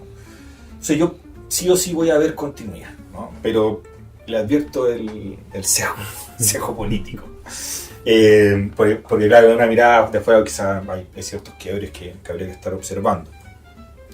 De todas maneras, a mí me parece que hay elementos que son interesantes recoger, que nosotros en algún momento nos vimos muy constreñidos o aislados políticamente en el CONFECH, ¿no? Llegamos quizá a tener una federación, ¿no? Entonces, claro, exigía una revisión con respecto a la práctica, al quehacer que te llevaba a ese grado, ¿no? A no ganar federaciones. Y hay varias reflexiones con respecto a la política de alianzas que estábamos teniendo, también a las disputas internas que habíamos tenido, que nos facilitaban, a gestiones anteriores que no habían sido adecuadas, a que no pusimos foco, no establecimos prioridades, cuáles universidades eran más relevantes, teníamos más condiciones para crecer. Entonces, hay una serie de reflexiones de distintos ámbitos que decantan en que se inicia un trabajo también de alianza que nos permite ir construyendo condiciones para tener mayor presencia en el CONFECH. Yo diría que entre el 2009 y el 2011 tuvimos una explosión de federaciones electas. Ya. ¿Y eso fue un trabajo planificado? Sí, eso más que una suerte de resultado electoral particular que No, porque en la práctica, o sea, lo que te mencionaba, ¿no? Esto requiere financiamiento, esto requiere destinar cuadros, esto darle dirección o horizonte o propósito a tu política de alianza. Entonces no va a ser espontáneo, ¿no? O sea, no puede ser espontáneo porque es una estructura que es nacional y requiere ese tipo de orientaciones, cómo la sostienes materialmente, tienes que financiar las elecciones, tienes que elegir tus cuadros, entonces hay una serie de condiciones materiales que dan cuenta de que no va a ser planificado. Sin perjuicio de eso, es obvio que hay condiciones que dinamizaron esto, ¿no? Y ahí yo creo que nos vemos superados. Bueno, entramos en un relato que sería muy largo, pero me parece que un buen ejemplo de eso tiene que ver con la propuesta de arancel diferenciado, ¿no? Nosotros estructurábamos esto pensando en el arancel diferenciado y la dinámica del 11 nos lleva esto a la gratuidad como un derecho social o universal. Entonces, y eso nos obliga a modificarlo, ¿no? También ocurre, dentro de las cosas que no van a estar en el relato más oficial, es que el 2011 y también parte del 2012 nos vemos enfrentados a una serie de modificaciones en términos de instituciones también, ¿no? El mismo Camilo enfrenta un par de instituciones acá, el quiebre en la federación, entonces... Súper ruda. Rudísimo. Todavía están los videos en YouTube por si los quieren ver. Rudísimo, ¿no? Me acuerdo, bien complejo, ¿no? Venir a rescatar al Camilo en una asamblea. Claro. Que ese es cuando se filtra el documento, ¿no? Creo que sí. Que para bajar el 2011, que ya estaba medio... Creo que sí. Ya está en la última etapa del 2011, pero nadie quería asumir eso, porque todos estábamos arriba de la pelota. Y ahí creo que se filtra un documento de ustedes porque se meten a la federación. Sí, lo sacan de ahí en un documento más bien de la... Interno de ustedes. Exacto. Claro. Y eso para nosotros en ese periodo fue bien complejo, ¿no? Porque a la par estábamos viviendo el Congreso, ¿no? Claro. El Congreso del 2011. Y ahí nosotros, como siempre, entre la práctica política, la elaboración política, teníamos que llevar a cabo el Congreso y había mucho desgaste físico, emocional de la Jota. Y realizamos este Congreso donde también en la interna habían diferencias con respecto a la táctica del momento, la influencia de las universidades privadas versus las influencias que eran de las universidades que eran del Estado, etc. Y ahí teníamos, mira, no tengo en la cabeza todos esos debates, pero parte también de una contradicción es que en el Congreso del 2011, por primera vez la prelación que presenta el partido, que presenta la Comisión Ejecutiva saliente, se cae. Y en esa estoy yo, ¿no? Yeah. Que tengo un récord Que aún no superado. aún no superado. Nadie tenía secretario. Porque no sé si ustedes entienden bien cómo funcionan los congresos de la Jota y del partido, pero se presenta una prelación y Claro. un voto. Una lista. Una lista única. Una lista Claro. única, ¿no? ¿Cuántos son 96? No, para la Jota 40 y... Para la Jota. algo, 45. 45 eran, 45. al menos el 97 No era recuerdo 45. bien. Ya. Entonces lo que ocurre ahí es que... Más un tercio. Se presenta la prelación, está Carol como presidenta de la Jota y yo como secretario, no me acuerdo el término de secretario. Secretario, que creo Subsecretario. que... Subsecretario, que creo que herencia de Lo Keiko. inventamos nosotros. Sí, Claro. Ustedes lo inventaron. Alamiro fue el primer. Claro, entonces yo suponía que en un joven Eric Disculpe que ahí defendimos Yo no me acuerdo de esa la no existencia del presidente. Nunca nos gustó el presidente, así que dejamos El secretario, claro. El subsecretario, sacamos Mucho ya mejor. todo. Esa es una discusión que yo no tengo, pero así nada. Y llegamos a ese congreso y claro, ¿no? Ahí los compañeros, por distintas razones, pero también reflejaba el Estado, ¿no? De lo que estoy planteando, y esto no es lineal, tiene contradicciones en el camino, deciden no votar por la prelación y votar al revés, o algo así. Y lo que ocurre es que, claro, yo y Carol terminamos últimos. Ahí tenéis que llevar al compañero del año. Claro, que pues no me hubiera salvado porque estaba liga, pues, sí, Tampoco tiene. Que ahí están votos, ¿no? los Del ex. que ahí están los coperos de la Chilo, ¿no? Medio Mira, arriba de la pelota. está en perspectiva esto todo ahí. De la UNCE creo que también habían por ahí. Sí, yo no, conozco todo. yo conozco un par. No, yo No voy a decir el nombre, lo digo nomás. De apellido Aguayo. Que está en Estados Unidos. Estaban Filósofo. varios. Sí, Filósofo. Ya lo sabíamos. Estaban varios, pero no, yo creo que habría que... Lo que pasa es que ahí yo lo viví muy de la institucionalidad, ¿no? Ya. Era de la comisión ejecutiva y era, bueno, llamarlo de alguna forma, el oficialismo. Claro. Entonces, la discusión por abajo yo no la... Tendríamos que preguntar a los compañeros. Yo ahora tomando una cerveza, a veces no acordaba, nos reímos y me dicen, oye, Eric, yo voté contra ti. Te lo agradezco. Claro, nada personal. Te lo agradezco. Tampoco quería, ya estaba muy agotado también. En lo personal eso ayudó forzó a otros rumbos en la vida. Pero lo que te quiero decir ahí es que lo que ocurre es muy interesante también, ¿no? Porque da cuenta de que esto no es monolítico. Nada de las preguntas, y ninguna de las preguntas que ustedes me hacen las puedo dar por cerradas, ¿no? Hay varias discusiones que subyacen a los resultados, y en este tema del 2011 en el Congreso yo no te podría decir qué fue lo determinante para que los compañeros hicieran lo que hicieron, ¿no? Bueno, me parece nada dramático en todo caso, ¿no? Yo creo que después la UJ continuó su trayectoria y esto termina siendo una anécdota y una reflexión para los futuros congresos, ¿no? Que hay que atender estas situaciones, hay que abordarlas para que no sean traumáticas y que puedan generar las mejores condiciones para un congreso, para una síntesis, ¿no? Oye, Eric, y ahora en el Eric del 2026, ¿qué diagnóstico tiene de lo que fue el 2011 para la Jota? En términos de políticos, sobre todo. Importante, ¿no? Fundamental la formación de sus cuadros, ¿no? Yo diría que en perspectiva histórica, una particularidad que hasta el día de hoy tienen los cuadros que asumen responsabilidad en el Estado es que su trayectoria política está principalmente condicionada por esta dualidad positiva que tiene el partido. Es que muchos de los compañeros que hoy día asumen cargo fueron dirigentes de base.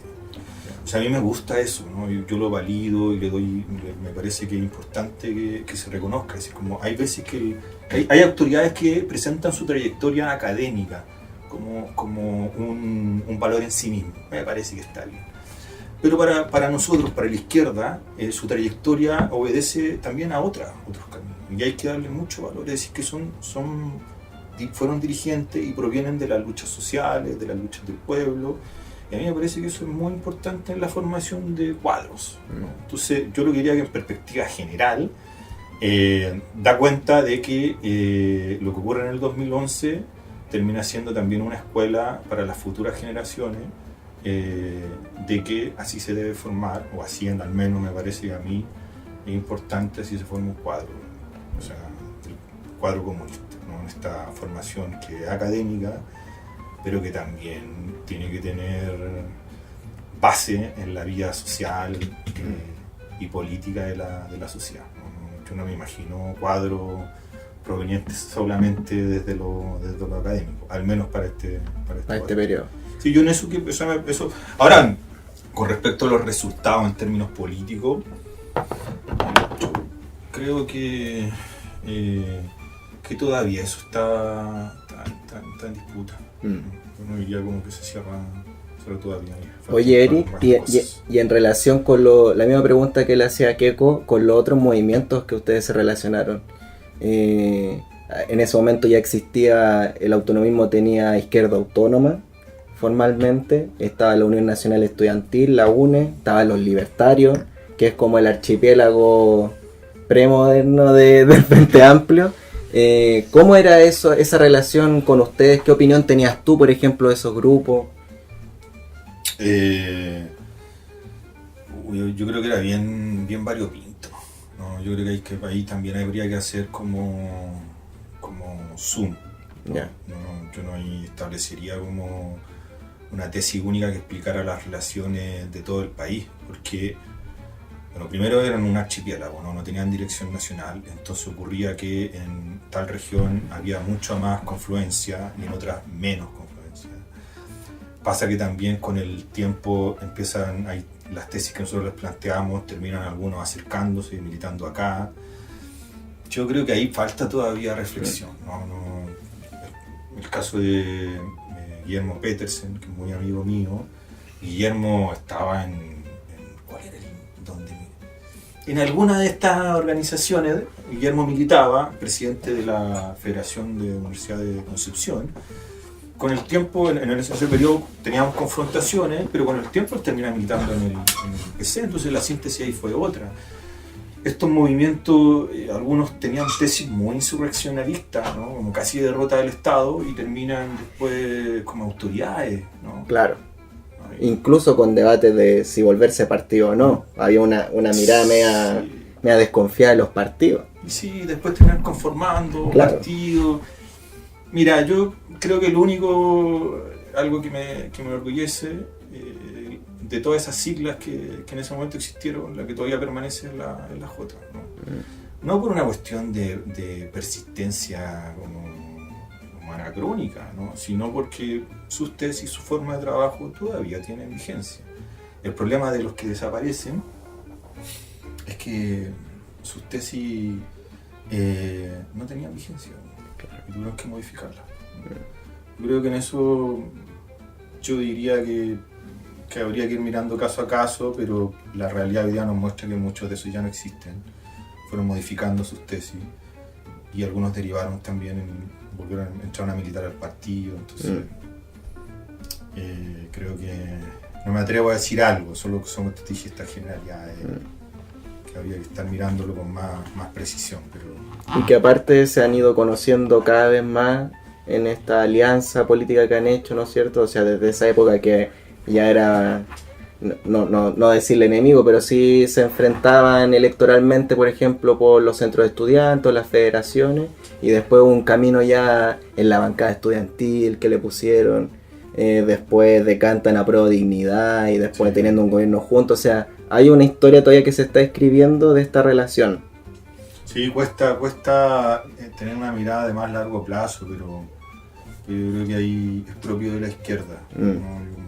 Cuando miramos procesos más largos, incluso de la construcción de la Unidad Popular, puedes ir mirando también construcciones que son de largo plazo, y me parece que estamos en ese camino. ¿No? Hay que tener paciencia, hay que mirar las cosas con una perspectiva más larga y se va ajustando, ¿no? Eso es lo interesante, lo mismo que estabas diciendo. Es interesante cómo algunas tesis que eran tan duras, hoy día esas personas que lo sostenían, hoy día están en unas posiciones que son mucho más flexibles, que nos permiten construir acuerdos y tener una perspectiva más de largo plazo, ¿no? Pero eso yo creo que 2011 un crisol, todavía me parece que es un espacio que va a seguir dando nuevas luchas, nuevos dirigentes, y muy orgullosos de la trayectoria de nuestros compañeros y cómo se van conformando o se van formando como cuadros, ¿no? Eso es lo que podría decir hasta ahora, porque ese mito juicio es muy duro que han grabado. Hasta que te hagan otra entrevista. Claro. Ahí podemos hacer varias entrevistas hasta que ahora es que está muy vivo, si no dice algo de claro. Mira, como anécdota, que en algún momento de esta pasada en el gobierno terminé conviviendo con Nicolás Cataldo, y que yo iba a ser encargado universitario, y también con Víctor Orellana. Claro. Hubiera sido imposible eso. En el 2011 imposible. Sí, hubiera sido muy imposible. Ya no voy a echarle la culpa a nadie, pero por las posiciones de cada uno en ese momento. Y hoy día somos todos compañeros. Aparte ahora bueno, yo conozco al Víctor, así que está mucho más simpático ahora. Hay que admitirlo. Oye, para cerrar, no les puedo dejar de preguntar, cortito si les pido. ¿Qué opinión tienes tú de la última coyuntura electoral, presidencial? ¿Qué opinas de cómo queda el partido, de Janet Jara? Tus últimas palabras para cerrar este podcast. Pucha, está complejo. Sí, pues la pregunta no daba poco, pero en síntesis, ¿qué te puedo decir? Yo creo que el partido queda con una votación tremenda, como consecuencia de la primaria, y el hecho de haber tenido una candidata que estaba instalada, posicionada desde el punto de vista de lo público, y que el partido logra capitalizar de una muy buena manera, diría yo. Si bien no se logra la presidencia, la verdad es que el anticomunismo unido jamás será vencido, entonces está bien complicado haber ganado esa presidencia. Yo creo que en la interna, yo ya no estoy en la dirección nacional, así que no podría hablar por lo que piensa el PC, pero en mi fuero yo creo que nunca tuve la expectativa de que pudiéramos llegar a esa presidencia, sin perjuicio de poder haber capitalizado, y esa es la tarea que ahora tienen los comunistas, una votación que no es menor. No siento que sea una votación propia del partido. La sociedad en general tuvo una disyuntiva, y por lo tanto tuvo que elegir en esa disyuntiva. Como tampoco creo que todos los que votaron por Kast necesariamente son fascistas, digamos. Claro. Entonces, yo creo que el análisis que hay que hacer ahora es qué hacer, como diría Lenin. Otro Calvito más. El qué hacer, y en ese qué hacer es cómo capitalizar esta votación, que no es toda nuestra, y por lo tanto que no se nos vaya el humo a la cabeza, aterrizar bien el balón, saber tratar de cuantificar bien cuál es nuestra votación. La última vez que tuvimos candidata fue precisamente la Gladys con un 3,12%, fue muy dolorosa esa derrota, pero también hay que analizarla en su contexto, frente a un Ricardo Lago, frente al voto útil, por lo tanto también no es blanco sobre negro, eso quiero decir. Claro. Y por lo tanto yo creo que la dirección nacional del partido está interpelada a recoger lo que diga la base partidaria para definir un camino ya no solo electoral, no solo pensando en 4 años más las parlamentarias, senatoriales y presidenciales, sino que cómo recoger esa disposición que tuvo una importante cantidad de chilenos y chilenas de votar por una comunista. Yo creo que ahí está el desafío, no hay otro, digamos. Yo me quedaría ahí con esa... ¿Tú crees que estamos en un nuevo ciclo? Diferente, por ejemplo, al que te tocó a ti militar en la J. Sí. O sea, que todos los ciclos han sido distintos. Yo creo que en mi vida militante de la juventud, que tiene que haber sido, ¿cuántos? 17 años de militante juvenil. Harto. Claro, entré a los 15 años, salí a los 32, 33 casi. Fueron como 3 o 4 ciclos. Claro. Entonces,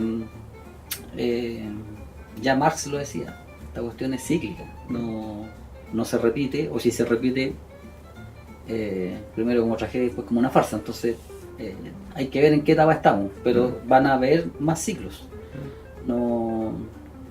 Los historiadores, sus ciclos son más largos, los sociólogos ven ciclos más largos, pero en la política los ciclos pueden repetirse en periodos más breves. Yo creo que estando en la J pasé por 3 o 4 ciclos, desde la resistencia, la sobrevivencia, hasta ordenarse, después proyectar. Son etapas que nos tocó vivir. A los comunistas hoy día están interpelados en un nuevo ciclo, necesariamente, digamos. ¿Qué hacer con esa votación? Pero más que hacer con la votación, ¿qué hacer con la política? ¿Qué hacer con las ideas transformadoras que tienen los comunistas? O sea, el programa del partido es transformador. Y desde ese punto de vista podríamos decir que es revolucionario. Podemos discutir qué tan revolucionario, eso siempre lo vamos a poder discutir. Pero de qué es transformador. Ahora, ¿cómo ejecuta esa transformación? Eso es lo que está interpelado los comunistas hoy día. ¿Qué hace con los diputados que tiene? Que no los bajó, pero tampoco los aumentó. Suma una nueva senadora. O sea, vaya a tener senadora por 8 años más por lo menos, porque en 4 años más viene la de los pares, incluyendo la metropolitana. Pero tienes que analizar qué haces con los alcaldes, con los concejales, y aquí viene el desafío que yo creo que es más importante que todo aquello. ¿Qué haces con la militancia comunista para que se vaya a la junta de vecinos, se vaya al sindicato, se vaya a la federación? ¿Qué va a hacer la J para que el movimiento estudiantil golpee la mesa como lo golpeó alguna vez? Y no es una crítica, pero si uno mira para afuera, No hay nada. yo no veo, digamos. Claro. Yo esperaría que la causal de que un fascista esté en la presidencia sea causal suficiente para una rearticulación del movimiento estudiantil. Pero eso lo tienen que discutir los jóvenes, y en ese caso la J tendrá que ver si es que toma o no toma medidas para que eso ocurra. Yo recuerdo que estando en la J podíamos tener las crisis que tuviéramos, pero nadie se perdía en que había que luchar por la federación. De hecho, en alguna vez, una crisis de la Chile, casi que tuvimos 2 candidatos de la J. Entonces, y uno se sacaba los afiches del otro, y hasta la comisión ejecutiva tuviera que pegar afiches del oficial, digamos.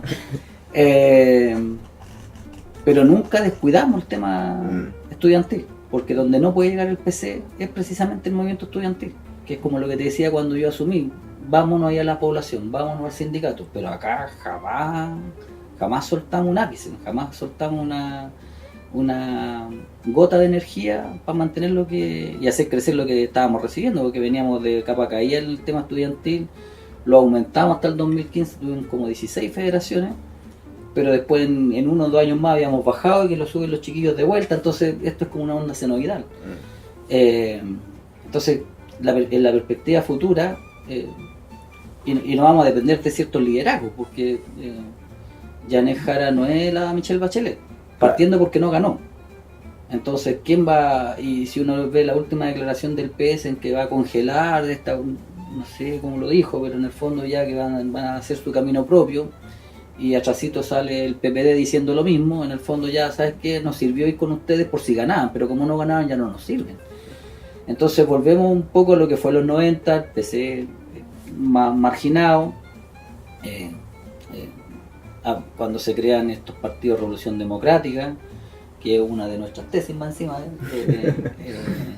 noventeras también, la Revolución Democrática, Convergencia y otros partidos tampoco estaban muy llanos a llegar a acuerdos con nosotros. O sea, basta recordar que Boric fue el que le quitó la presidencia a la Camila.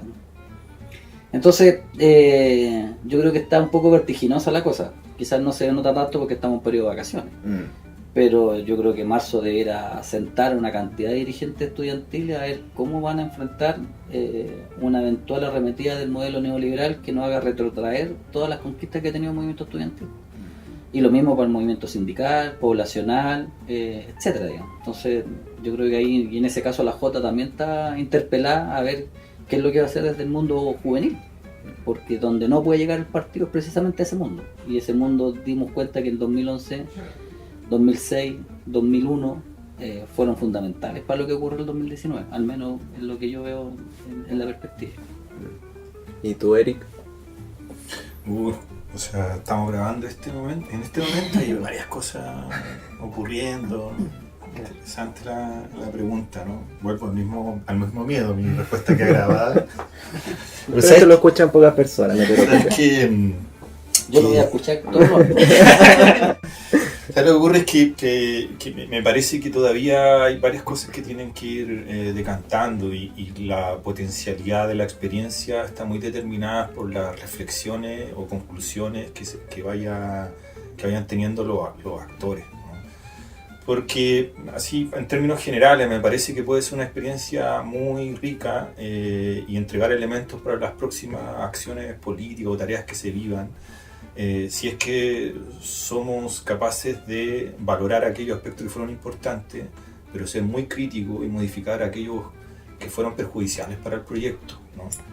Y si no se hace eso, yo creo que es una experiencia que puede terminar hundiéndose, ¿no? Yo no diría que es mecánico, pero si las conclusiones son acertadas y podemos identificar aquellos elementos que fueron muy perjudiciales para nuestra práctica política en términos de coalición, creo que esto puede tener potencialidades, ¿no?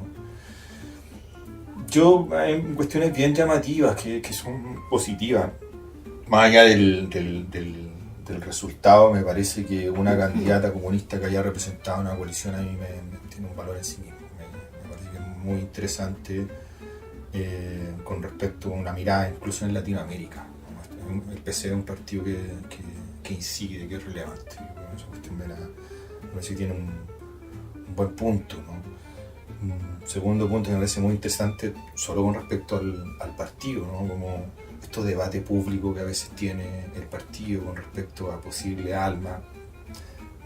La verdad que lo de la alma a mí como que no me impacta mucho, pero me gusta interesante ese debate público que a veces se da dentro de lo que se ha estado dando en este último periodo. Yo no le veo como un valor negativo. Negativo es que si se rompiera la unidad de acción. Creo que ahí volvemos a la conversación que hemos tenido con Gladys, los ejemplos que situaba Keiko, que me parece que para un comunista es muy importante eso, ¿no? Yo ahí pondría atención. Si se rompe la unidad de acción, me parece que ahí podemos entrar en situaciones que son más críticas. Ahora los debates que dijo me parece que está entretenido. No estar observando, no la idea es como demasiado drama. Lo satanizan mucho, pero si uno ve Marx, Bakunin, sí. Recabarren, o sea, me llama mucho la atención eso para mí, ¿no? Porque hemos estado conversando acá y le hemos contado un montón de diferencias que no van a ser públicas porque en ese periodo celebrábamos y sacábamos un concejal. Claro. No teníamos nada, estábamos arrinconados, aislados. La Jota tuvo su primer concejal después del golpe en el 2000, ¿cuánto? 1, 2, 3, 4 por ahí. ¿No? Mauro Tamayo. Mauro Tamayo. Sí. Cuando Mauro Tamayo salió concejal fue el primer concejal que tuvo la Jota. Claro, entonces como... A mí me llama igual la atención, a mí no dramatizo mucho con esos debates que hoy día están tan públicos, pero la verdad es que siempre han estado y lo hemos estado conversando acá yo creo que ahí pondría atención si es que se rompe la unidad y la reflexión. Estamos muy encima, todavía de hecho no termina el gobierno, pero yo creo que pasa por las reflexiones, para no decir algo tan abstracto, ¿no? Yo por ejemplo creo que hay varios errores en términos de gestión política, ¿no? Hay varios errores con respecto a poner cuál era el centro o el sujeto a cual tú ibas a convocar y incluso a beneficiar con tus políticas públicas, ¿no? Hay varios errores con respecto a cómo se leyeron los medios de comunicación, ¿no? A la carencia de una estrategia traducida en una táctica para poder romper ese cerco comunicacional. Hay varios errores con respecto a legislar en caliente, ¿no? Entonces, en la medida que uno saque las reflexiones, esto va a tener mucha potencialidad. Si no, nos podemos trampar y podemos entrar en un periodo bien crítico de 8 años, quizás 12, ¿no? Estoy tirando tiempo.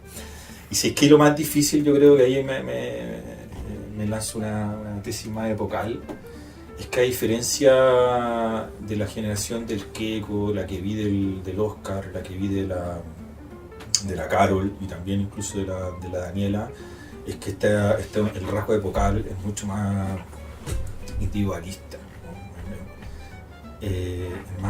Más narciso incluso, ¿no? En la generación del Keiko te podías dar cuenta, en el relato muy inocente de Keiko, es que tú estabas dispuesto a cambiar tu vida, ¿no? Podías salir de un trabajo y podías terminar como secretario general y en términos de ingreso tenías ahí un bajón así notable.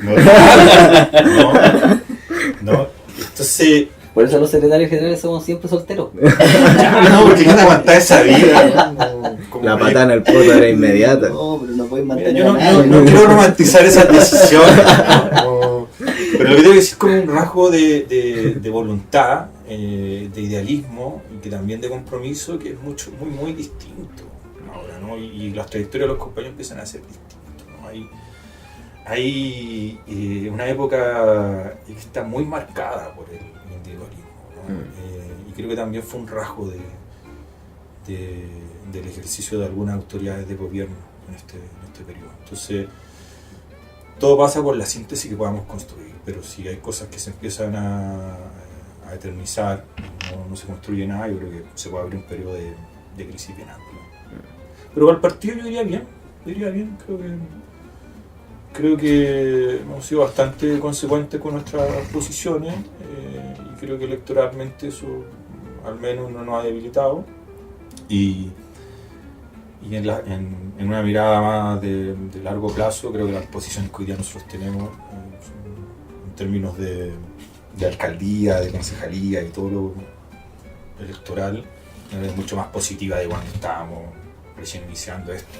Sí, todo bien chistoso, no teníamos ni concejales, sino. Entonces hoy día, pucha, para los que limitamos hace más tiempo, me parece que estamos en buenas condiciones. Todo lo que costaba encontrar candidatos. No, terrible. Yo sí creo, segundo lo que dice el Keiko, yo creo que, pero ahí le agregaría una reflexión más profunda. Lo que pasa es que cuando queda muy largo, no estoy diciendo que no la tenga, sino lo que pasa es que queda muy laxo cuando uno dice como fortalecer el trabajo de masa, ¿no? Yo creo que ahí está lo complejo. Las formas son distintas, los sindicatos son distintos, la federación está siendo distinta, el sujeto que hay que convocar es distinto. Yo ahí me tiendo más a perder, ¿no? Creo que hay una reflexión importante que hacer, que hay que recuperarlo, combatir este individualismo. El tema es que no tengo una respuesta, no sé el cómo, pero es un trabajo pendiente, ¿no? Porque de ahí nacen nuestros cuadros. Quien crea que nuestros cuadros se van a ir a formar solamente a espacios formales y a nombrar una universidad, mejor que no.